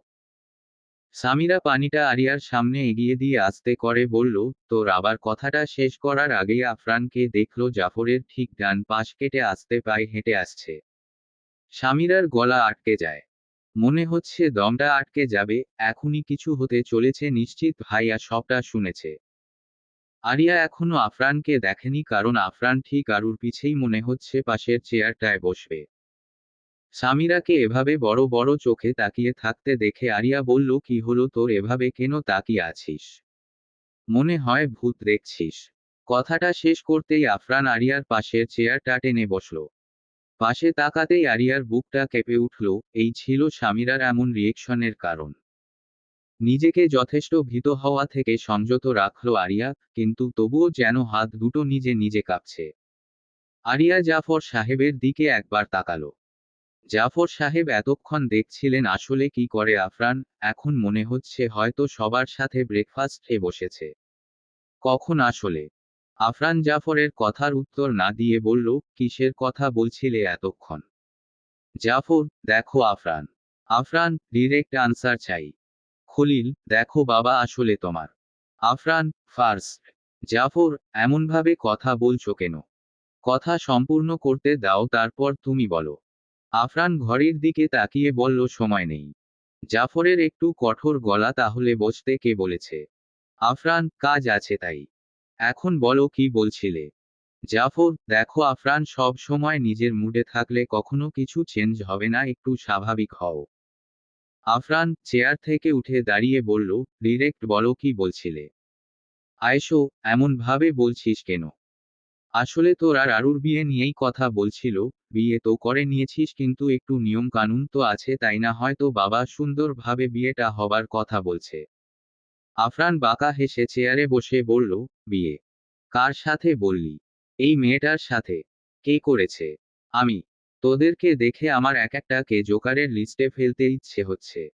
আয়েশো, দেখ আফরান, সব বিষয় নিয়ে হেয়ালি করা ঠিক না, এটা কোনো করার বিষয় না। আফরান এবার বাম হাতটা টেবিলের উপর রেখে তার আঙুল দিয়ে হালকা শব্দে টেবিলে আওয়াজ করতে লাগলো। জাফর, তোমার তামাশা বন্ধ করবে। আফরান হাত থামিয়ে বলল, আরো কিছু বলছিলে শুনলাম। আমি এই মেয়েটার জন্য চেঞ্জ হব, এসব কি বাবা আমায় বলবে? আমাকে দেখে কি কোনো মেয়ের আশেক বা অ্যাসিস্ট্যান্ট মনে হয় যে, যেভাবে যেতে বললে যাব? আর এই মেয়েটার সাথে কেন তোমরা আমায় জোড়াচ্ছ? হুয়াই? জাফর, এসব বলতে লজ্জা করে না তোমার? তোমার সাথে ওর বিয়ে হয়েছে, এটা মিথ্যা। আফরান, ইয়েস।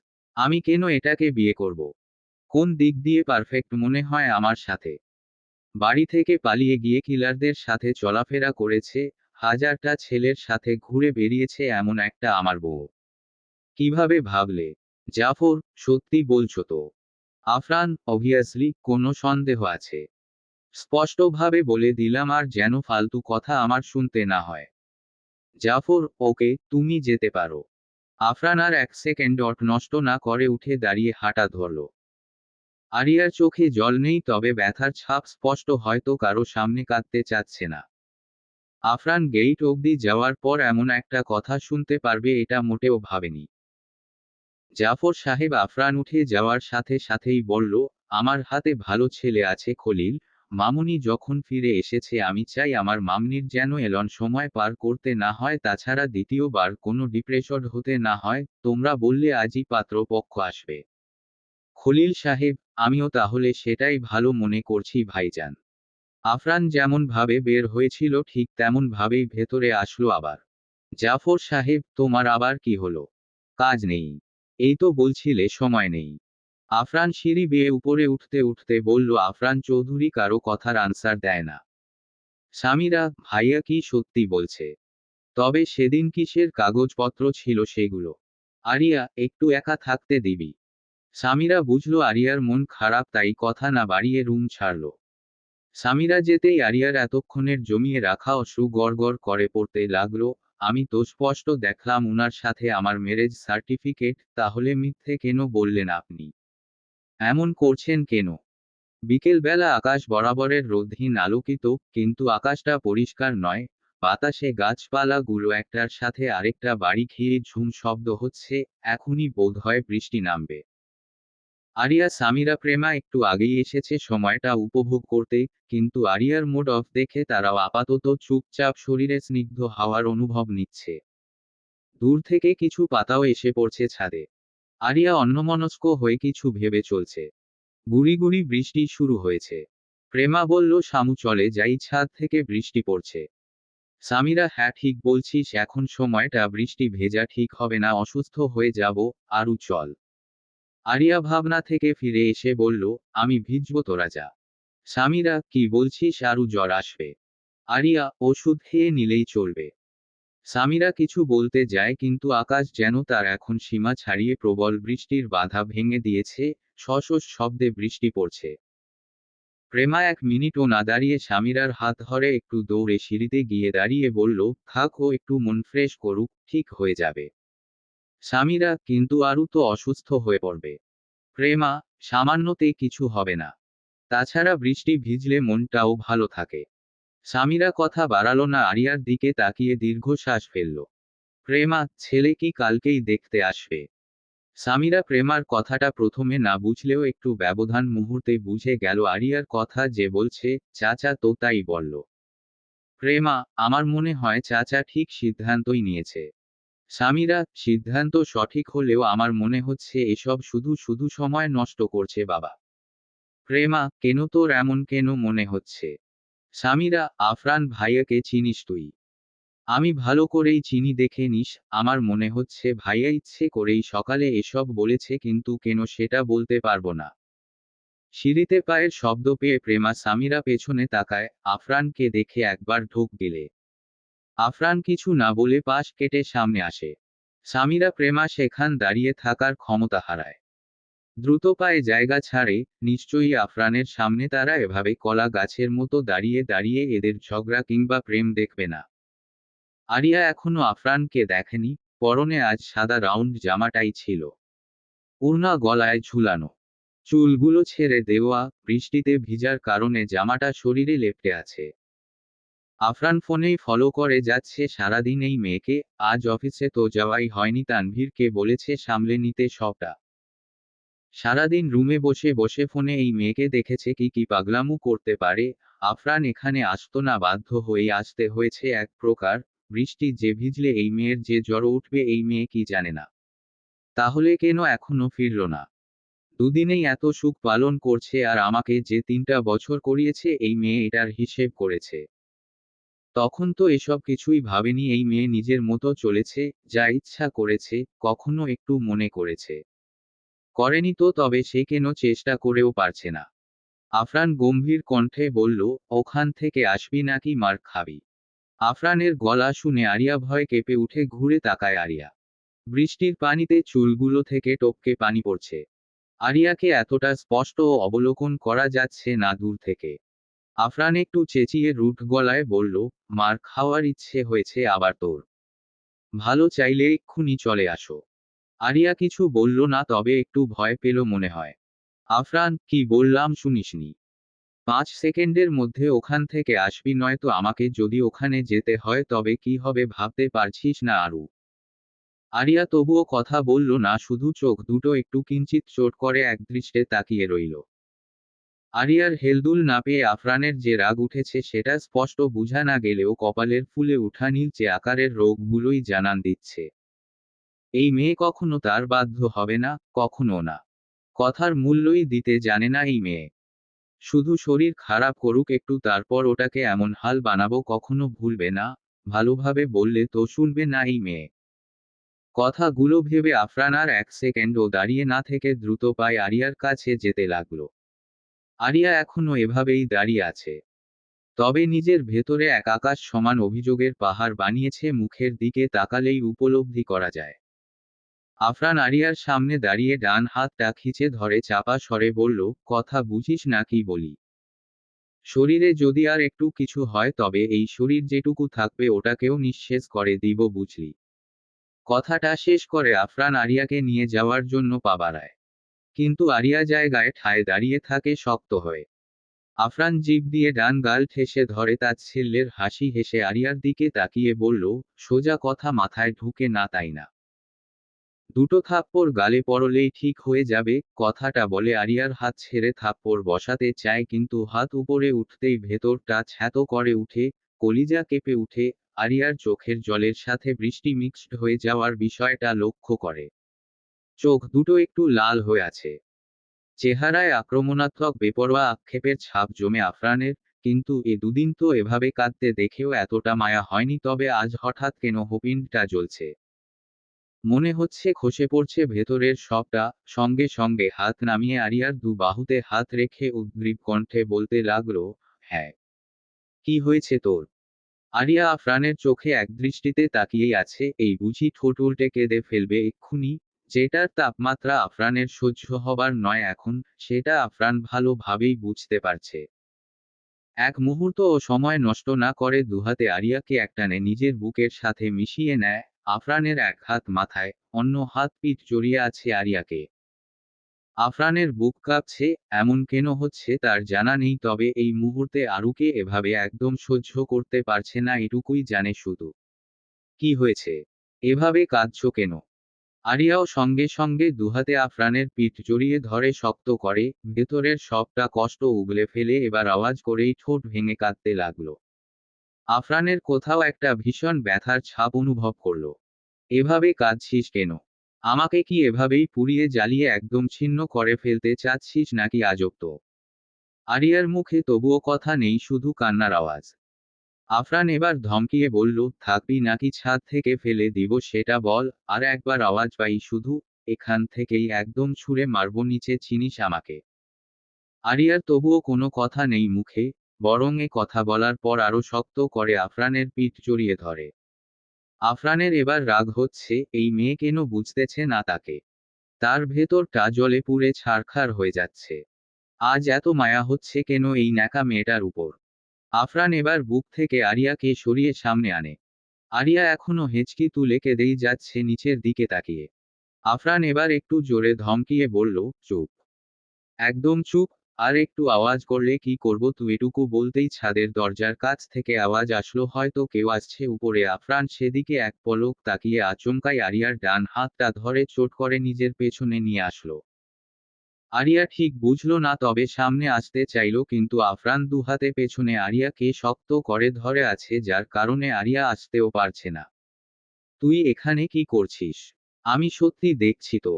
আফরান চৌধুরীরও আজকাল বৃষ্টি পছন্দ। আয়েশো দরজার সামনে দাঁড়িয়ে আফরানকে এমনভাবে দেখেই মজা করে প্রশ্ন তুলল।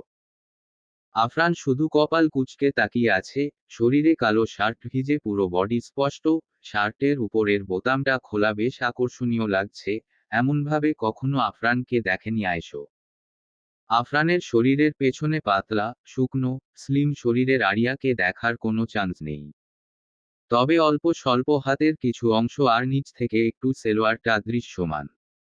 ভাই আমার প্রচণ্ড হট, সেটা আজ চোখে পড়ল, কিন্তু তোর পেছনে কে? আফরান, যেটা করতে এসেছিস সেটা করে ফার্স্ট, জায়গা ছাড়। আয়েশো একটু তীক্ষ্ণ দৃষ্টি ফেলে তাকিয়ে মুচকি হেসে বলল, অহ। ভাই আমার রোমাঞ্চ করছে বৃষ্টিতে ভিজে, সেটা বললেই হয়, কিন্তু তুই এত রোমান্টিক কবে থেকে হলি রে, সেটা বলবি। আফরানের মোটেও পছন্দ হচ্ছে না কেউ তাকে নিয়ে তার অভ্যাস নিয়ে কথা তুলছে, কিন্তু বউয়ের জন্য এটুকু সহ্য করাই যায়, তাই চুপ থাকলো। তোকে বললাম জায়গা ছাড়তে। আয়েশো, ভাই আমার লজ্জা পাচ্ছে নাকি? আমি তো জানতাম মেয়েরা লজ্জা পায়, এখন তো দেখছি। আফরান গম্ভীর গলায় বলল, একদম রাগানোর চেষ্টা করবি না। আয়েশো দুহাত সামনে এনে ইশারা করে স্থির থাকতে বুঝিয়ে বলল, ওকে ওকে, আমি বুঝেছি। আসলে সামিরাকে তখন আসতে দেখেছিলাম ছাদে, আর ফিরতে দেখিনি, তাই এসেছিলাম। অন্য কারো বউ নিয়ে। এটুকু বলতে আয়েশো বলল, সব সময় বেশি না বললে হয় না? আমি বুঝে গেছি ওরা নিচেই আছে, যাচ্ছি আমি।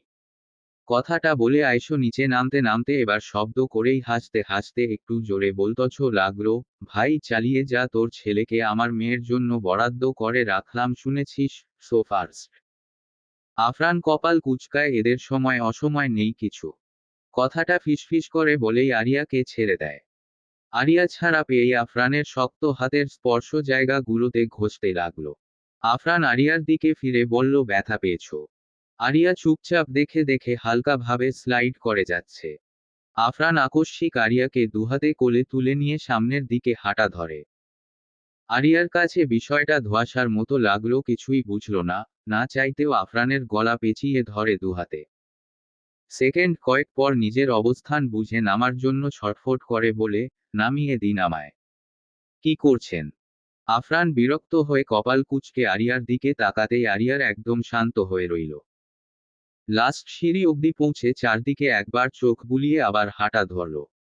আরিয়াকে নিজের রুমে নিয়ে ডিরেক্ট ওয়াশরুমে নামিয়ে দিয়ে বলল, আমি ড্রেস এনে দিচ্ছি, ওয়েট। তারপর কোবার্ড থেকে এক সেট জামা নিয়ে আরিয়ার সামনে ধরে। সামিরা ফ্রেশ হয়ে মাত্র রুমে এসে খাটে বসে ভেজা চেহারা মুছতে লাগলো। আচ্ছা, আরিয়া উপর থেকে এসেছে? ভাইয়া উপরে কেন গিয়েছিল? আরুকে আবার কিছু নিয়ে মারবে না তো? একবার দেখে আসি গিয়ে।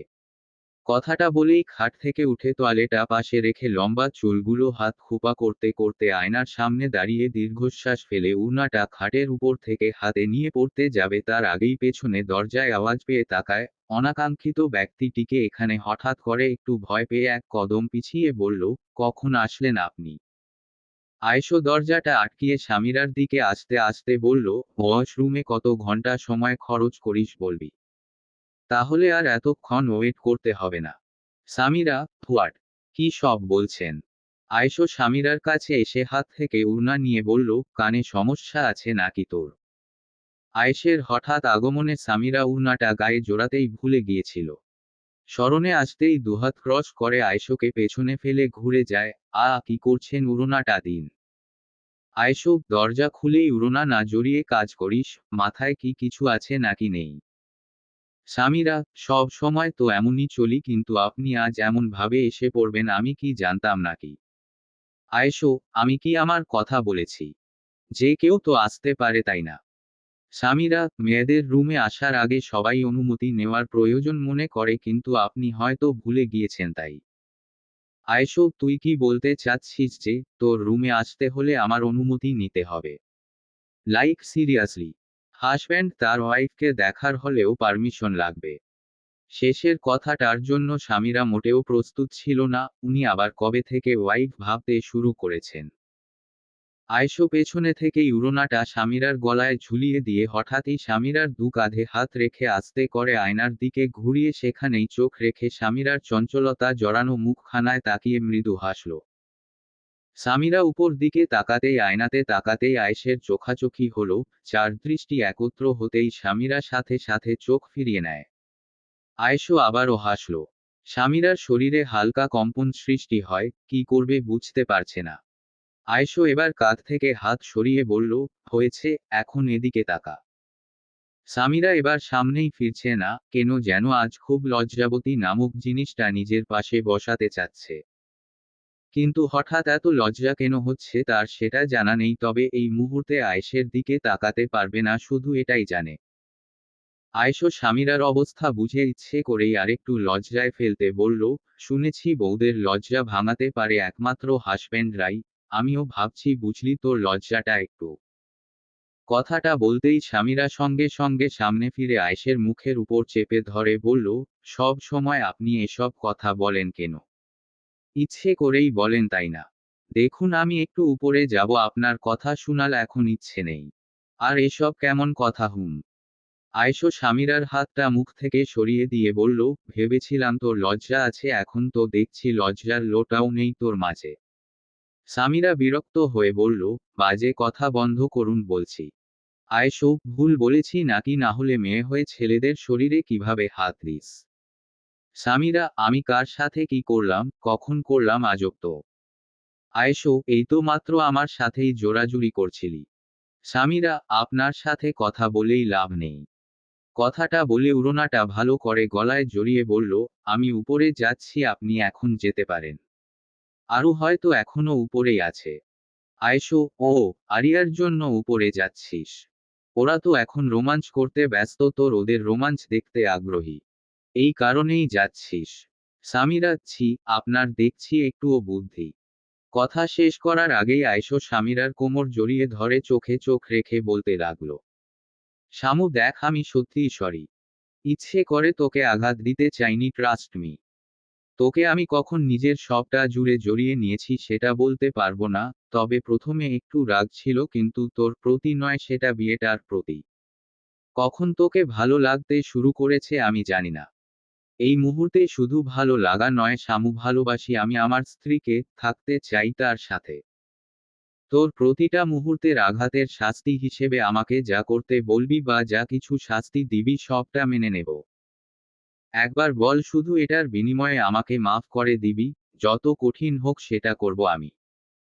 কথাগুলো একসাথে বলে আয়েশো থামল, চেহারায় আক্ষেপের ছাপ স্পষ্ট, অনুভূতির দল খাচ্ছে হৃদয়ে। চোখে শীতলতায় ঘেরা। সামিরা যেন কোনো ঘোরের মধ্যে আছে, শুধু আয়েশের দিকে পলকহীন তাকিয়ে রইল। এগুলো কি উনি বললেন, নাকি ভুল শুনলাম? এটাই ভাবছে। সামিরাকে এভাবে তাকিয়ে থাকতে দেখে আয়েশো সামিরার ঠোঁটের উপর হালকা শুকনো চুমুর পরশ একে দিয়ে কোমল কণ্ঠে বলল, সত্যি বললাম। আমাকে না বলে কেন চলে গিয়েছিলি? একবার বলতে পারতিস বুঝিয়ে, তাই না?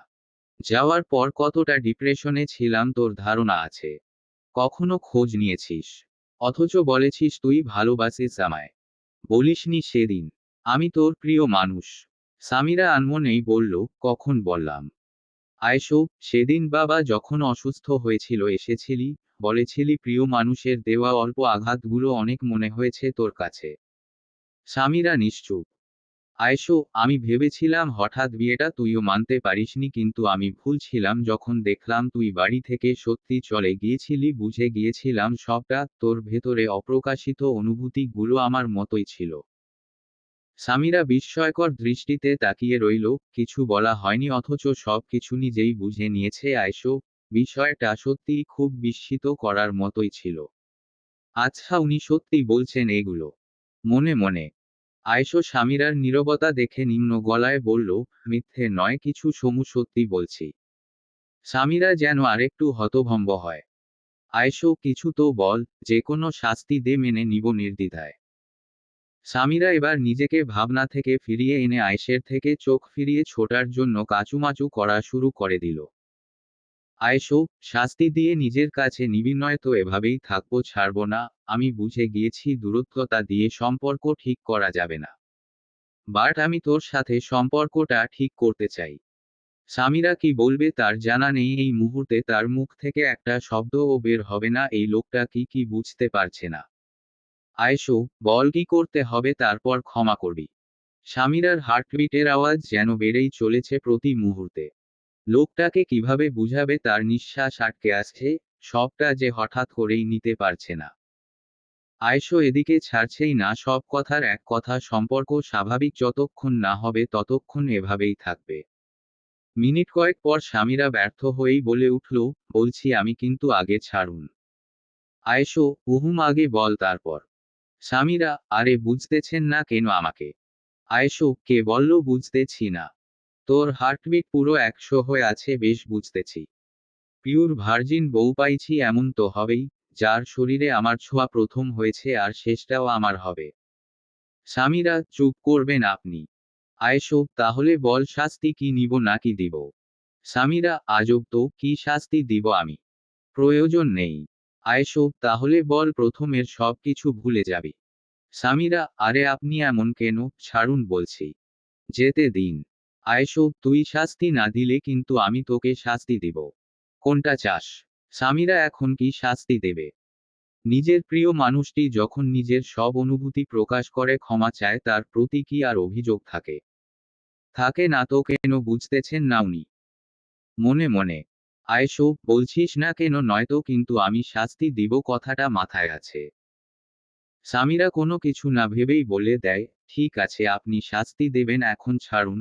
আপনাকে আমি কোনো শাস্তি দিতে পারবো না, আমার আপনার প্রতি কোনো অভিযোগ নেই। আয়েশো মৃদু হেসে বলল, ভেবে বলছিস তো? সামিরা, এখানে ভাবার কি আছে, বলেছি যখন সেটাই। আয়েশো এবার সামিরাকে ছেড়ে দিয়ে বলে, ঠিক আছে, আমার শাস্তিটা আজ না হয় জমা রাখলাম নিজের কাছে, সময় মতো ঠিক দিয়ে দেব। আর কথা শেষ হতে দেরি হলেও সামিরা রুম থেকে হাওয়া হতে দেরি লাগলো না। এক দৌড়ে দরজা পেরোয়। আয়েশো স্বামীরার যাওয়ার দিকে তাকিয়ে শীত হাসে। আরিয়া শাওয়ার নিয়ে বের হয়ে চেঞ্জ করে একটু হালকা পরিপাটি হলো, তবে এই মুহূর্তে তার আগের থেকে হলেও মনটা হালকা হয়েছে, কিন্তু উনার সাথে মন খুলে কথা বলতে ইচ্ছে হচ্ছে ভীষণ। কাল ছেলেপক্ষ আসবে চাচা যান বলল, কিন্তু এটা তো থামাতে হবে। আচ্ছা সত্যি উনার রাগ ভেঙেছে তো? নাকি কান্না থামানোর জন্য শুধু এমন করছিল যেমনটা সেদিন শুধু আমার জীবন বাঁচাতে সেখানে গিয়েছিল অথচ আসার পর কথা বলেনি? কথাটা ভাবার মাঝেই আকস্মিক কারো খাটে উঠার শব্দ পেয়ে পেছনে তাকাবো, তখনই কেউ পেছনে থেকে জড়িয়ে ধরে। আমি আকস্মাৎ ঘাবড়ে গিয়ে চেঁচিয়ে উঠি, কে আপনি, বলেই আবার নিজের মুখ নিজেই চেপে ধরি। কারণ এই স্পর্শ আমার পরিচিত, খুব পরিচিত। একবার নয় হাজার বার এই শরীরের ছোঁয়া লেগেছে আমার শরীরে। এই আরামপ্রিয় উষ্ণতা, বক্ষের ঘ্রাণ কি ভোলা যায়? শতবার যেখানে লজ্জায় মুখ লুকিয়েছি। কিন্তু এগুলো ভাবার মধ্যেই আবার ভয় হলো, নতুন কোনো শাস্তি না আবার দেয় তখন এভাবে বলার পরেও বৃষ্টিতে ভিজার কারণে। খোদা মালুম। আফরানের শরীরের গরম তাপ আরিয়ার শরীর স্পর্শ করে। এটা জ্বরের কারণে নয়। বৃষ্টিতে ভেজার পর সাধারণত শরীর হালকা গরম হয় সবারই। আরিয়ার পিঠ আফরানের বক্ষ স্পর্শ করে। মনে হয় শাওয়ারটা মাত্র সেরেই শার্টটা কোনো রকমে পরে এসেছে, কারণ সবগুলো বোতামও এখনো লাগানো হয়নি। দুজনের নীরবতায় এভাবেই কিছুক্ষণ কাটে। আরিয়ার কাঁধে আফরান চিবুক রেখে চোখ বন্ধ করে আছে। আরিয়াও আফরানের বুকে এভাবেই পিঠ ঠেকিয়ে চোখ বন্ধ করে চুপ করে আছে।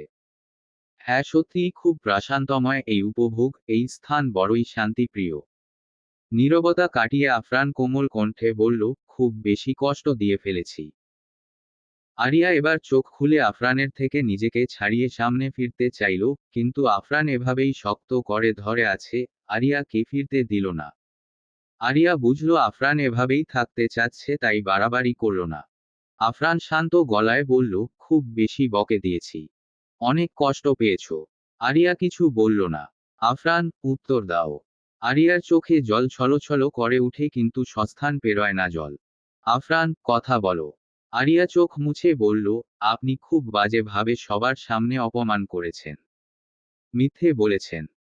আফরান এবার আরিয়াকে ছেড়ে দিয়ে নিজের দিকে ফিরিয়ে কপাল কুঁচকে আরিয়ার গালে আলতোভাবে দুহাত রেখে বলল, তুমি আমার থেকে 3 বছর দূরে থেকেছ, যার প্রতিটা মুহূর্ত হিসেব করে দেখো তোমার দুদিনের থেকে কত হাজার গুণ বেশি হয়। আরিয়া এবার আফরানের চোখে চোখ রাখে। আরিয়ার গালে থেকে হাত সরিয়ে চোখ থেকে চোখ অন্যদিকে ফিরিয়ে বলল, এভাবে তাকাচ্ছ কেন? মিথ্যে বলেছি। দেখো আমার থেকে দূরে গিয়ে তুমি মোটেও ঠিক করনি। যদি আমি পারতাম এই 3 বছরের প্রতিটা মুহূর্ত তোমাকেও বাজে ভাবে ফিরিয়ে দিতাম, কিন্তু। আরিয়া, কিন্তু পারবেন না তাই তো জানি আমি। কারণ আপনি আমায় ভালোবাসেন। আফরান এবার কপাল কুঁচকে গলা চেঞ্জ করে বলল, তোকে কে বলেছে? আমি বলেছি ভালোবাসি।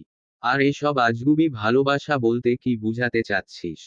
আরিয়া, একদম মিথ্যে কথা বলবেন না আপনি। তাহলে বিয়ে করেছেন কেন? আফরান এবার আরিয়ার থেকে একটু দূরে সরে গিয়ে মৃদু হাসি ঠোঁটের কোণে লুকিয়ে নিরঠ গলায় বলল, ফালতু কথা ছাড়, তোকে আমি কেন বিয়ে করতে যাব? আফরানের মুখের রিয়েকশনের অবস্থা দেখে আরিয়ার বেশ মজার মনে হলো। ঠোঁট কামড়ে হাসি লুকানোর বৃথা চেষ্টা নিয়ে বলল, তাহলে এমন করে আমার কাছেই আসেন কেন বারবার? আফরান ডোন্ট কেয়ার ভাব নিয়ে বলল, কাছে আসার জন্য কি বিয়ে করা লাগে নাকি? আশ্চর্য, বলে ঠোঁটের এক সাইড একটু বাঁকালো। আরিয়া, তার মানে কি আমি পরপুরুষের সাথে এমন ভাবে মেলামেশা করছি?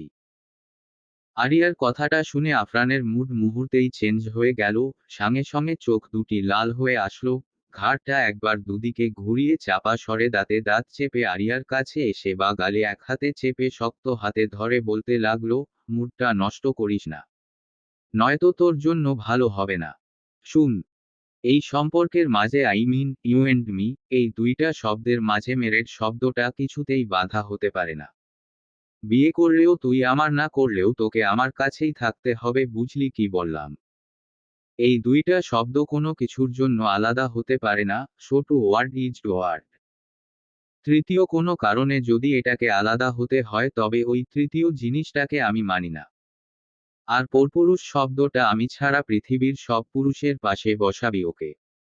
কথাগুলো একটা না বলে থামল আফরান। আরিয়া ভাবতেও পারেনি এই হাসিমাখা সুন্দর মুহূর্তটা এভাবে নষ্ট হয়ে যাবে একটা কথার কারণে। সে তো এমনিতেই বলেছে। আফরানকে আবারও ভয়ানক মনে হচ্ছে, শরীরটা হালকা ঘামছে। আফরান আবারও বলতেই শুরু করলো, পৃথিবীতে যতদিন আমি থাকবো ততদিন তোকেও থাকতে হবে। কিন্তু তুই নেই মানে পৃথিবীটাই ধ্বংসাত্মক হয়ে উঠবে আরু। মাথায় ঢুকিয়ে নে ভালোভাবে, নেক্সট টাইম আমার আর তোর মাঝে অন্য কিছু নিয়ে আসলে সেই জিনিসটাই মুছে দেব। এমন কোনো জিনিস নেই যেটার কারণে আমার আর তোর পথ চলা আটকে থাকবে। মাইন্ড ইট, লাস্ট বার বলে দিলাম। কথাগুলো বলে আরিয়ার গাল থেকে হাত সরালো।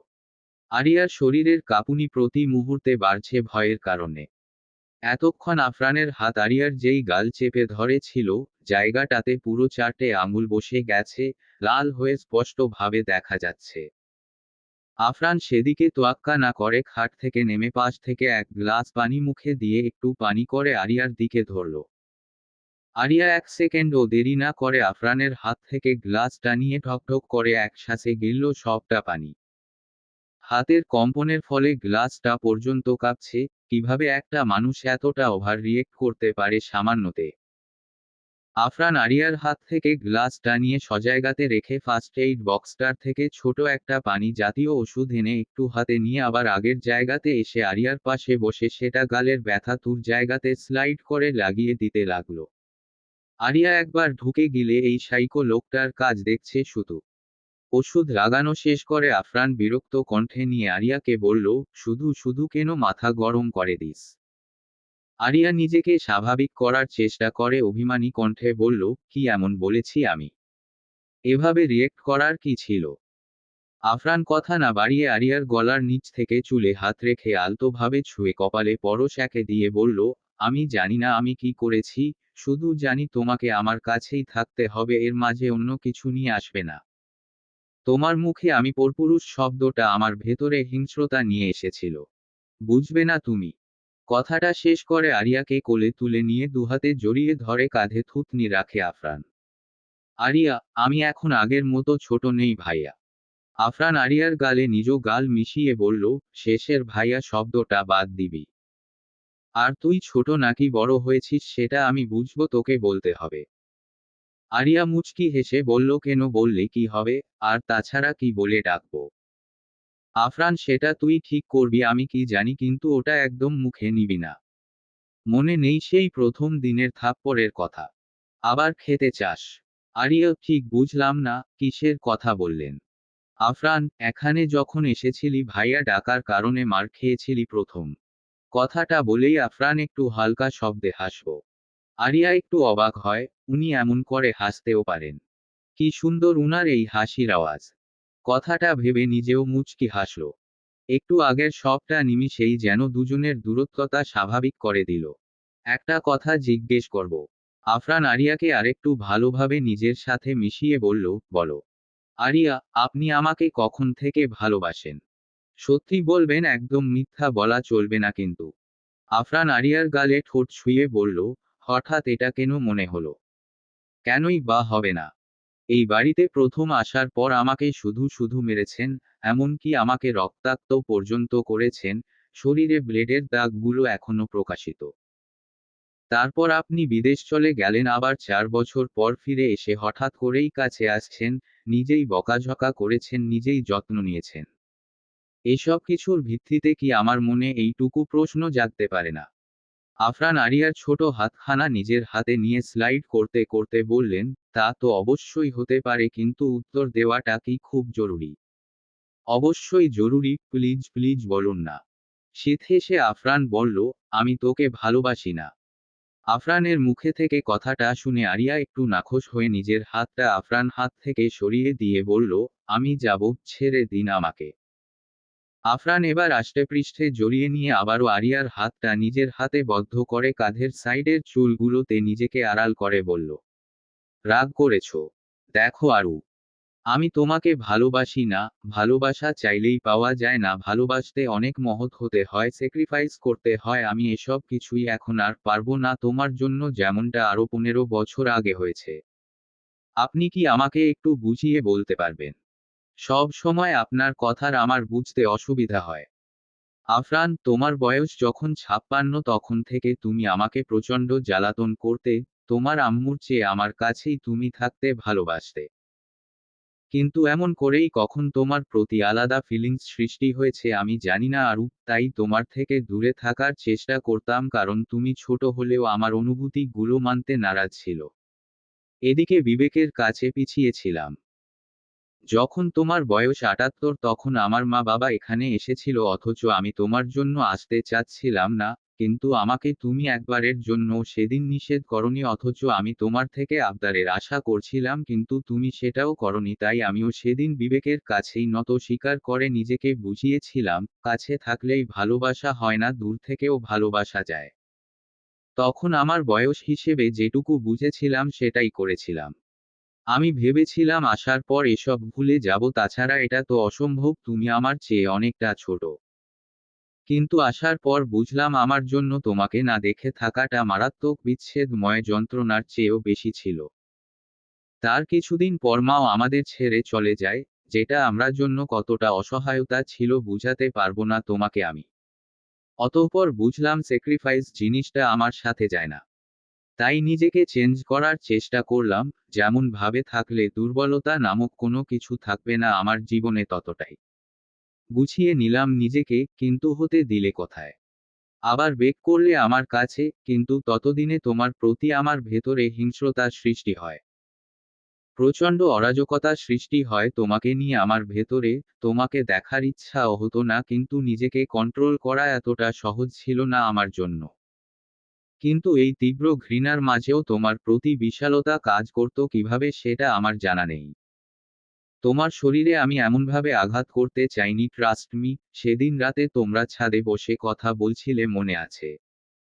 নাবিলের হাত তোমার জামা স্পর্শ করেছে কয়েকবার, এমনকি তোমার হাতও ছুঁয়েছে ওই ছেলে। আমার কি হয়ে গিয়েছিল জানি না, নিজেকে আটকাতে পারিনি তোমাকে আঘাত করা থেকে।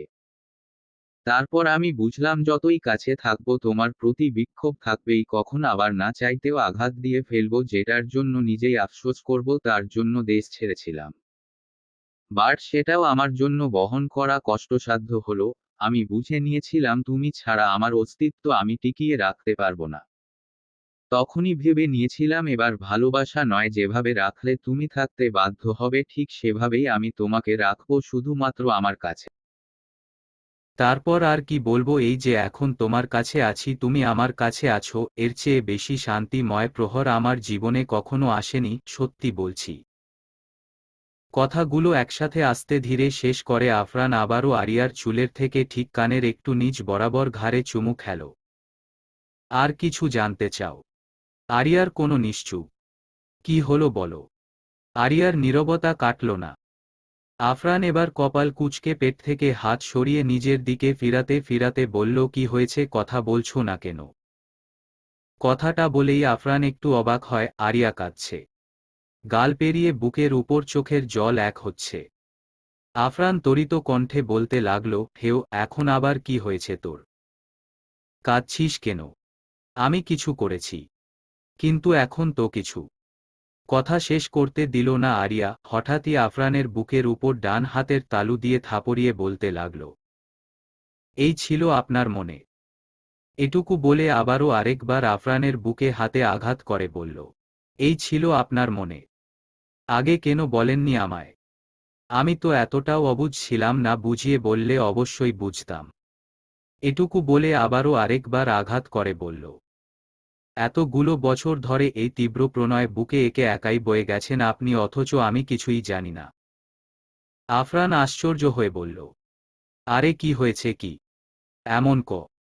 এটুকু বলতেই আরিয়া আফরানকে ধমকিয়ে বলল, চুপ, একদম চুপ, একটা কথাও বলবেন না আপনি আজ। আপনাকে আমার আজ খুব করে। কথা শেষ না করে আফরানের বুকে দুহাতে কিল ঘুষি দিতে লাগল। আপনি খুব বাজে মি মাফিয়া, সত্যিই খুব বাজে আপনি। অথচ আমি কিনা এত বছর ভেবে এসেছি আপনি আমায় ভয় দেখিয়েছিলেন আর আমি চাচা জানকে মিথ্যে বলে আপনাকে মার খাইয়েছি বলে আপনি আমার উপর রাগ করেছিলেন। কথাগুলো বলছে অথচ আরিয়ার চোখ ভিজে জল গড়াচ্ছে, আপনার আপনি আফরান আরিয়ার শেষ কথাটা শুনে আকস্মিকভাবে প্রায় অনেকটাই আওয়াজ করে হাসতে লাগল। আরিয়ার দুহাত নিজের বুকের উপর থেকে শক্ত হাতে ধরে বলল, কি বললি? Like seriously? আমি একটা বাচ্চা মেয়ের মিথ্যে কথার উপর রাগ করে তাকে এমন করে মারব? It's a so funny jokes Aru. Afran কথাগুলো আলাদা আলাদা করে বলে কিছুটা চোখ বন্ধ করেই হাসতে লাগল। আরিয়া এবার ভ্রু কুঁচকে আফরানের হাত থেকে নিজের হাত ছুটিয়ে বলতে লাগল, একদম মজা নিবেন না বলে দিলাম আমায় নিয়ে। আফরানের হাসির মাত্রা যেন তীব্র থেকে তীব্র হচ্ছে। আরিয়ার কাছে বিষয়টা মোটেও পছন্দ হচ্ছে না কেউ তাকে নিয়ে এভাবে হেসে যাচ্ছে। তাই আফরানের মুখের উপর নিজের হাত চেপে ধরে বলে, চুপ করুন না। আরিয়ার ছোট হাতখানা দিয়ে কি আর আফরানের এই আশ্চর্যজনক হঠাৎ হাসির রেখা বন্ধ হয়ে যাবে? উল্টো আরিয়ার হাত মুখের উপর থেকে সরিয়ে হাসির মাঝেই হাতে চুমু বসিয়ে দিয়ে আবারও হাসতে লাগল। আরিয়ার কাছে অপমানজনক মনে হচ্ছে বিষয়টা, এভাবে হাসার কি আছে আজব তো। আমি ছোট ছিলাম তখন আমি কি জানতাম নাকি এত সব? উনি কি কখনো বলেছে? বলেনি তো, তাহলে এভাবে হাসার কি আছে এখানে? এবার আরও এক হাতে আফরানের মাথার পেছনে হাত রেখে ডান হাতে মুখ চেপে ধরে বলল, আর একটু যদি এমন করে হাসেন তবে কিন্তু ভালো হবে না বলে দিচ্ছি। আফরান আরিয়ার হাত মুখের উপর থেকে সরাতে ব্যস্ত হয়ে পড়ল। আরিয়া আফরানের সাথে পারবে না এভাবে, তাই ভালোভাবে আফরানের কোলে উঠে বসে বাম হাতটা পেছনে থেকে এনে আফরানের বুকের উপর রেখে কিছুটা শক্তি খরচ করে আফরানকে বিছানার সাথে মিশিয়ে পেটের উপর বসে এবার দুহাতে মুখ চেপে ধরে। আফরান নিজের হাসির কারণে আরিয়ার এই সামান্য শক্তির কাছে পেরে উঠতে পারেনি। যখন কেউ মন খুলে হাসে তখন হাসির কারণে অবশ্যই শরীরের শক্তি মাত্রা তরতর করে কমে আসে। আরিয়া মনে হয় নিজের কাজে সফল হয়েছে। এই মুহূর্তে আফরান আরিয়ার হাত মুখের উপর থেকে সরাতে চাচ্ছে কিন্তু পারছে না। হাসিও থেমে গিয়েছে, তবুও কেন পারছে না। শক্তির সঞ্চার ঘটতে আর কতক্ষণ লাগবে কে জানে। শেষ পর্যন্ত আফরান আরুর কাছে মাথা নাড়িয়ে ইশারা করে নিজের ব্যর্থতা স্বীকার করে। আরিয়া যেন এতক্ষণ হাঁফ ছেড়ে বাঁচে। ইশারা বুঝে মুখের উপর থেকে হাত সরিয়ে নেয়। আফরান কিছুটা আওয়াজ করেই বড় করে একবার নিঃশ্বাস ছাড়ে। আরিয়া এখনো আফরানের পেটের উপরেই বসে। শুনুন, অনেক অপমান দিয়েছেন ওকে। এমন করে আর কখনো অপমান করলে কিন্তু ঠিক হবে না। দেখলেন তো আমার শক্তি। নিশ্চয়ই জানা হয়ে গিয়েছে এখন। আফরান আবারও হাসতে গিয়ে ইচ্ছে করেই নিজেকে আটকায়। দুহাত নিজের মাথার নিচে রাখে। এবার এই মেয়ে নিশ্চিত কামড়িয়ে আমার চামড়া তুলে নিবে। কথাটা ভেবে ঠোঁটের কোণে হাসি লুকিয়ে বলে, রিয়েলি? অনেক শক্তি হয়েছে তোর শরীরে। অফকোর্স। নিজেই তো দেখলেন। আবার টেস্ট করে দেখতে পারি। আরিয়া কিছু বলতে যায় কিন্তু হঠাৎ করেই দরজায় আওয়াজ পেয়ে দুজনে তাকায়। আরিয়া, শুনলাম তুই নাকি বৃষ।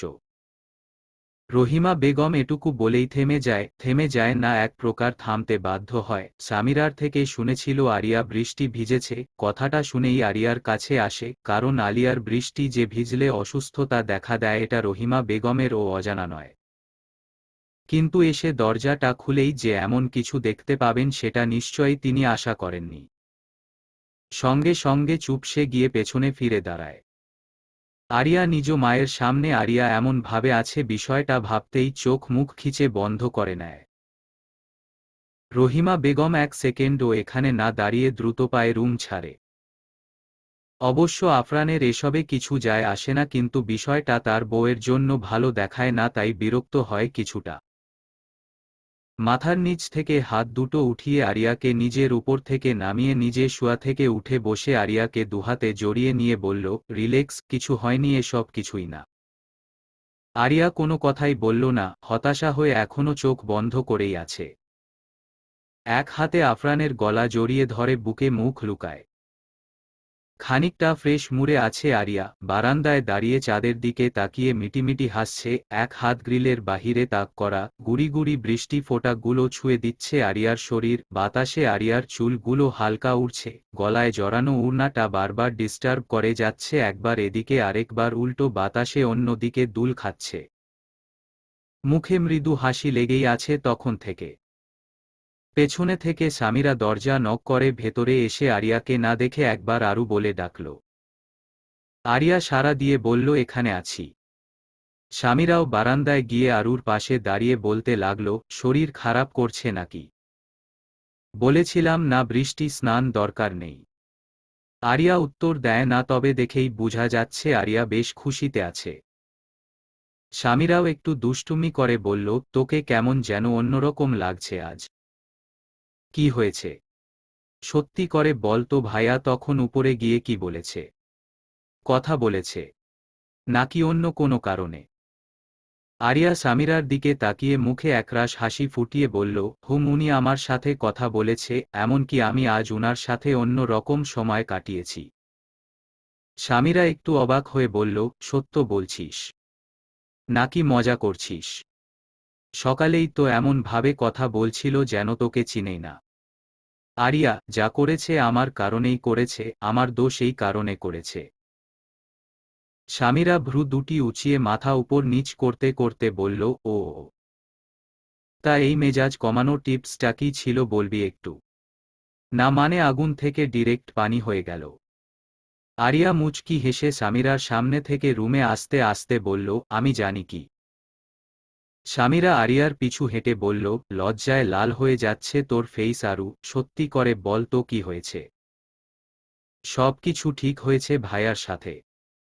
তোকে দেখেই কিন্তু বোঝা যাচ্ছে নিশ্চয়ই অবান্তর কিছু ঘটিয়েছিস ভাইয়ার সাথে।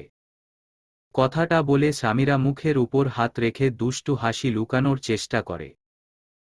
আরিয়া এবার ঠোঁট থেকে হাসি তুলে নিয়ে কপাল কুঁচকে বলল, চুপ কর তো। ঘুমাবো এখন।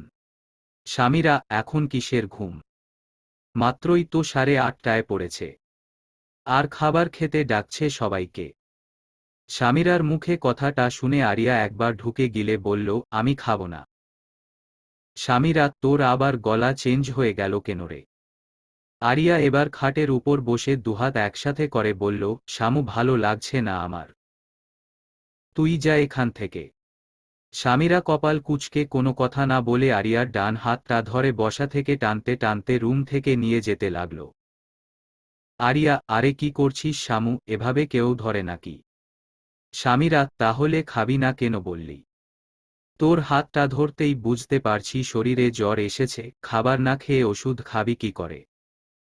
আরিয়া, আগে ছাড় তো বলতেছি। আরে ছাড় না, আম্মু আছে নিচে। সামিরা আরিয়ার কোনো কথা পাত্তা না দিয়ে সিঁড়ি দিয়ে আরিয়াকে নিয়ে নিচে নামতে লাগল। আরিয়ার গলা শুকিয়ে কাঠ কাঠ, নিশ্চয়ই আজকে মার আছে কপালে, তখন বিষয়টা মায়ের চোখে পড়েছিল, এর জন্য নিশ্চয়ই চুপ থাকবেন না তিনি। কথাটা ভাবতেই আরিয়া আরেকবার ঢুক গিলল। ড্রয়িং রুমে এই মুহূর্তে খলিল সাহেব আর জাফর সাহেব বসে টিভিতে নিউজ দেখছেন বিভিন্ন রকম। সামিরা আর আরিয়াকে দেখে ভাবছে হয়তো মজার ছলে দুজন এমন করছে। সামিরা কিছুটা জোর করেই আরিয়াকে চেয়ার টেনে বসিয়েছে। আরিয়া একবার সামিরাকে আস্তে করে বলল, মা কোথায়? সামিরা, এভাবে কেন বলছিস? আরিয়া, আগে বল না। সামিরা, আন্টি কিচেনে রেডি করছে।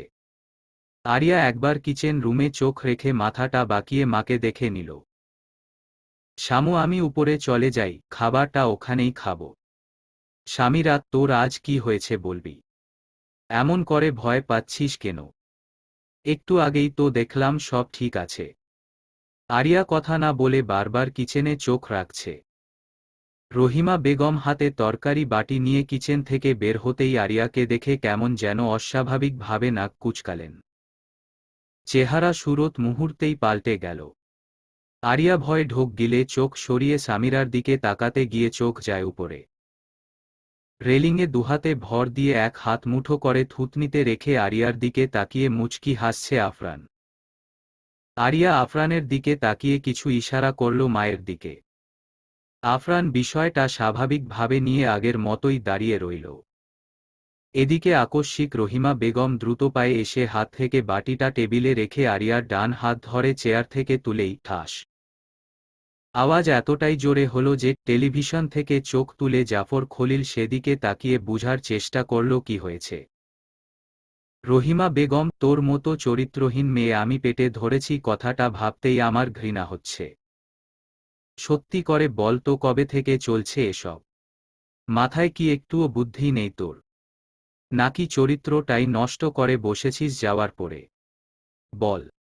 রহিমা বেগমের এমন কথাবার্তায় জাফর সাহেব খলিল সাহেব দ্রুত জায়গা ছেড়ে দৌড়ে আসে। জাফর সাহেব, কি করছো রহিমা? এমনভাবে মেয়েটার গায়ে হাত তুললে কেন? এখনো কি ছোট আছে মামনি? এভাবে হাত তুলে মোটেও ঠিক করনি তুমি। আরিয়া গালে হাত রেখে চোখের জল ফেলছে। স্বামীরা হতো বিহ্বল হল, কিসের জন্য এমন করল? এই কারণেই বুঝি আরও ভয় পাচ্ছিল তখন। কিন্তু কি এমন করেছে? মনে মনে। রহিমা ভাইজান, আপনি জানেন না এই মেয়ের আজ কি করে বসেছে?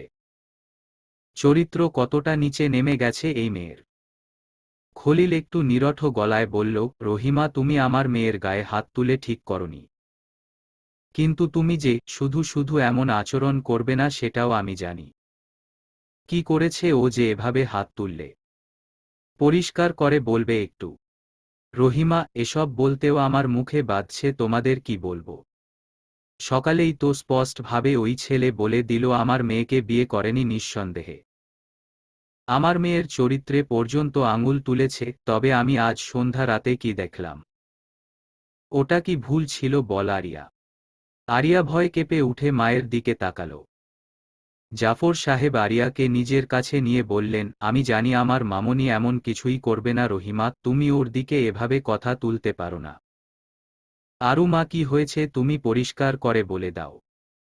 আরিয়া ভয়ে কাঁপছে, কিছু বলছে না, চোখ থেকে অঝরে শ্রাবণ ধারা প্রবাহিত হচ্ছে প্রবল বৃষ্টির গতির ন্যায়। রহিমা, এই মেয়ে আর কি বলবে? ওই চরিত্রহীন ছেলের সাথে নিজেকেও বিলিয়ে দিয়েছে, এটাই তো। ছি, আমার ভাবতেই শরীরে কাঁটা দিচ্ছে। আমার মেয়েও কখনো এমন কাজ করবে? খলিল সাহেব কিছু বলবেন, কিন্তু সেই সুযোগটা হলো কোথায়? হঠাৎ করেই কিছু ভাঙার বিকট আওয়াজে পুরো রুম স্তব্ধ হয়ে পেছনে সিঁড়ির দিকে তাকায়, যেখানে পড়ে আছে ভাঙ কালো রঙের মাটির মূর্তির টুকরোগুলো।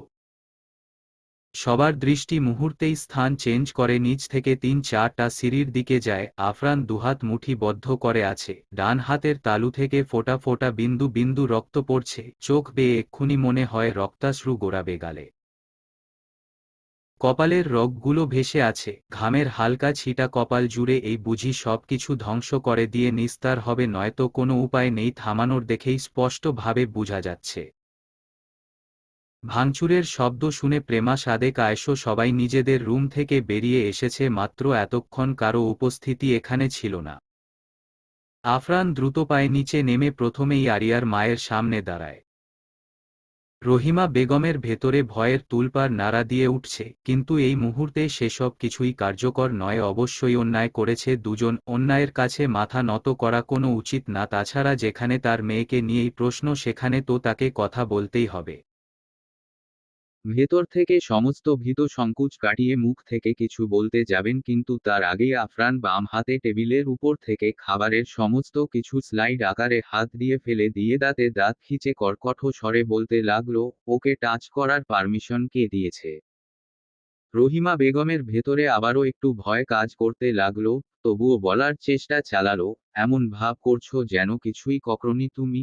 তাছাড়া আমি আমার মেয়েকে শাসন করছি, তাতে তোমার কি?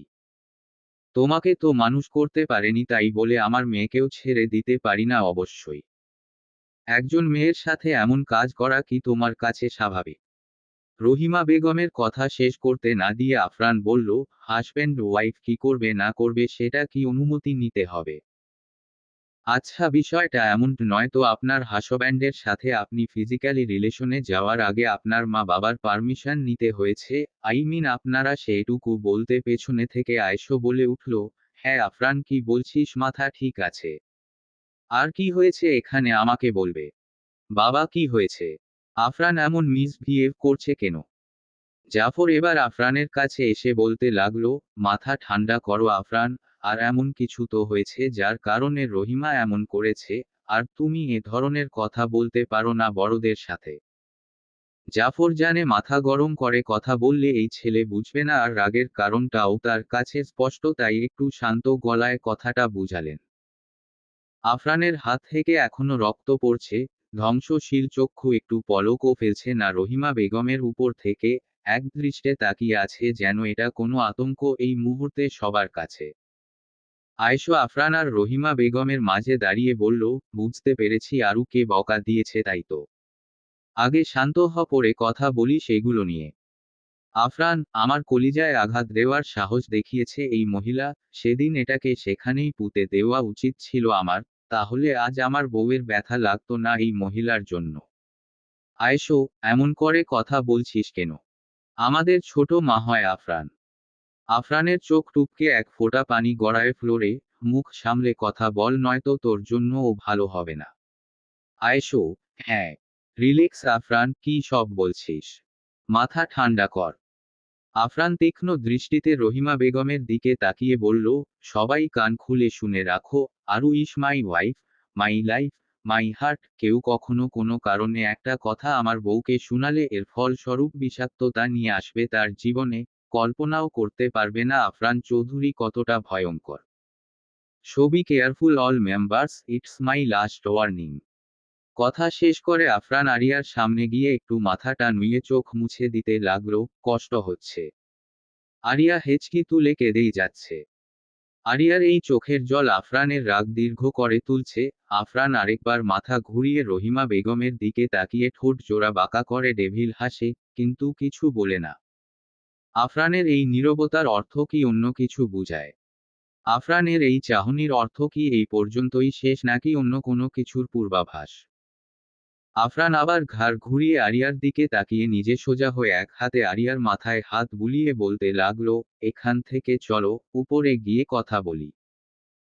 আরিয়া আফরানের হাত মাথার উপর থেকে সরিয়ে দিয়ে বলতে লাগলো, যাব না আপনার সাথে আমি। আরিয়ার কথার মধ্যে আফরান রাগের কিংবা অভিযোগের ছোঁয়া পেল, তাই আবারও আরিয়ার দিকে এক কদম বাড়িয়ে গিয়ে বলল, উপরে চলো, তারপর সবটা শুনবো। আমার তোমাকে এখানে দেখতে একদম ভালো লাগছে না আরু।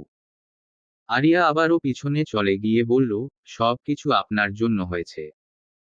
আফরানের রাগটা মনে হয় আবারও প্রকাশ পাচ্ছে, হাতের শিরাগুলো ভেসে উঠছে, তবুও নিজেকে যথেষ্ট কন্ট্রোল করে বলল, রাগ করেছ খুব? আম্মু মেরেছে তাই তো। আর কখনো এমন হবে না, আমার ভুল হয়েছে, তোমার সাথে এখানে আসা উচিত ছিল। এই যে দেখো, সরি আমি।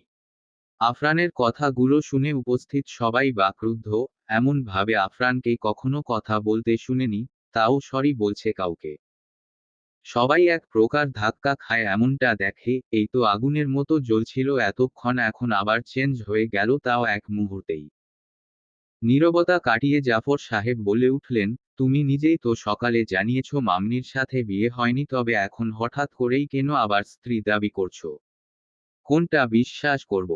তোমার নাটক তুমি করে যাচ্ছ প্রতিদিন। আসলে তুমি কি চাও বলবে স্পষ্ট ভাষায়? আফরান ঘুরে দাঁড়িয়ে শান্ত গলায় বলল, আমার আর আমার ওয়াইফের মাঝে কি হলো না হলো সেটা নিয়ে কথা বলতে চাচ্ছি না, তবে এইটুকু শুনে নাও আরুর সাথে আমার বিয়ে হয়েছিল। জাফর, বিয়ে মানে বুঝো তুমি? মামনির সুন্দর লাইফটা তোমার জন্য উল্টো পাল্টা হয়ে যাচ্ছে, সেটা কি বুঝতে পারছো না তুমি? ওকে নিয়ে খেল তামাশা না করলে হয় না তোমার। আফরান এবার বিরক্তি নিয়ে আরিয়ার দিকে ফিরে ডান হাত ধরে জাফরের উদ্দেশ্যে বলল, যেটা মনে করো, আমি ডোন্ট কেয়ার, বাট আমার জিনিস আমার কাছেই থাকছে, সেটাই আমার ওকে। আরিয়া হঠাৎ করেই আফরানের কথা শেষ হতে বলে ফেলল, আপনাকে কেউ বিশ্বাস করবে না, যেখানে আমি নিজেই কনফিউজড হয়ে যাই সেখানে তো অন্যটা তুচ্ছ মাত্র আপনার কাছে। যদি আপনার কথাগুলো সত্যি হয়ে থাকে তবে সবাইকে জানিয়ে বিয়ে করুন আবার। আরিয়ার কথাটা আফরানের মোটেও পছন্দ হয়নি, কিন্তু এখন বউয়ের সাথে সবার সামনে এসব নিয়ে কথা বলতে চাচ্ছে না আফরান, তাই কথাটা ঘুরিয়ে শীত হেসে বলল, উপরে চলো, তারপর কথা বলি। আর তুমি তো বললে আমাদের মেরিট পেপারগুলো দেখেছো। আরিয়া আফরানের হাত থেকে নিজের হাত ঢুকাতে চাইল কিন্তু সম্ভব হলো না। আফরান শক্ত করে ধরে আছে। দেখুন, আপনার মতো সবকিছু হবে না, আপনি জানলেই হবে না, সবাইকে জানি আবার। এটুকু বলতে রহিমা পেছনে থেকে বলে উঠল, প্রয়োজন নেই এই ছেলের সাথে, তোমাকে আর আমি থাকতে দিচ্ছি না। যা হয়ে গিয়েছে সেটা হয়ে গিয়েছে। খলিল সাহেব রহিমার কথাটা অস্বীকৃতি জানিয়ে বলল, রহিমা তুমি চুপ থাকো, আমার কথাটা বুঝো। তারপর আফরানকে উদ্দেশ্য করে বলল, যদি সেটাই সত্য হয়ে থাকে আর আরিয়াও তোমার সাথে থাকতে চায় তবে নিশ্চয়ই তোমার আপত্তি থাকার কথা না, তাই না? জাফর, আমিও সেটাই বলি, যেহেতু বিষয়টা ক্লিয়ার না, আর যদিও সত্য হয়ে থাকে তবুও দ্বিতীয়বার হওয়াতে তো সমস্যা থাকার কথা না তোমার। অবশ্যই একটা বিয়ে সবাইকে জানিয়ে করা উচিত, নয়তো যেমন আজ আরু মামনির দিকে যেমন রহিমা আঙ্গুল তুলেছে তেমনি প্রতিবেশীরাও কথা তুলবে, অবশ্যই কয়জনকে বুঝাবে তুমি? দরকার নেই কাউকে বুঝানোর, কে কি বলল তাতে আমার কিছু যায় আসে না, আমার বউ আমি জানলেই চলবে। কথাটা বলে আফরান এবার আরুর হাত ধরে টেনে হাঁটতে লাগলো, উদ্দেশ্য উপরে যাওয়া। মাঝেই আরু বলে উঠল, ছেড়ে দিন আমাকে, আপনার জন্য আমার চরিত্রহীন নাম উঠেছে, যাব না আপনার সাথে। হাত ছাড়ুন বলছি। আফরানের চাপা রাগটা এবার ভেতর থেকে উপরে আসলো, হাত ছেড়ে গালে পরপর দুটি চড় বসিয়ে বলল, আবার বল, কি বললি? আমার কথার গুরুত্ব দেওয়ার প্রয়োজন কখনো মনে করিস না। কে কি বলল এইটা নিয়ে পড়ে থাকা অভ্যাস হয়ে গিয়েছে তোর দেখছি। পা ভেঙে যখন বন্ধ রুমে আটকিয়ে রাখবো তখন বুঝতে পারবি ঠিকই। আরিয়া এবার গালে হাত রেখে ঠোঁট উল্টিয়ে আওয়াজ করে কাঁদতে লাগলো। সবাই আজ আশ্চর্যের চরম পর্যায়ে পৌঁছেছে এদের দুজনের কাহিনী দেখে দেখে। একটু আগে নিজেই তো পৃথিবী উল্টে দিচ্ছিল একটা থাপ্পড় মারাতে, আর এখন নিজেই ডাবল চর বসিয়ে দিল। এইসব কিছু না। আফরানের ধৈর্যের বাঁধ ভাঙ্গে, এই মেয়ে জীবনেও বুঝবে না তাকে। কর্কশ গলায় বলল, তোর বিয়ে চাই তাই তো? আরিয়া এবার কান্না থামিয়ে বলল, আমিও চাই আমার বিয়েটা যেন খুব বড় করে হোক, সবাই জানুক, সবাই দেখে দেখে বলুক, আফরান আরিয়া পারফেক্ট কাপল। আরিয়ার কথাগুলো এই মুহূর্তে ন্যাকা মনে হচ্ছে আফরানের কাছে। আমার কথার চেয়ে তোর কাছে তোর ইচ্ছের গুরুত্ব বেশি, তাই তো? ঠিক আছে, বিয়ে করব, কিন্তু সেটা এই বাড়িতেই হতে হবে, তাও মাত্র 5 দিনের মধ্যে, রাজি? নয়তো যা ইচ্ছা কর, আমার দেখার বিষয় না। জাফর, আশ্চর্য, 5 দিনে বিয়ে কিভাবে হবে? বললেই হয়ে যায়। আফরান, আমি তোমাকে নয় এই মেয়েকে জিজ্ঞেস করছি। জাফর চুপসে যায়। সব সময় মুখের উপর কথা না বললে হয় না এই ছেলের। আরিয়া মনে হয় নিজের আকাঙ্ক্ষিত চাঁদটা হাতে পেয়ে গিয়েছে।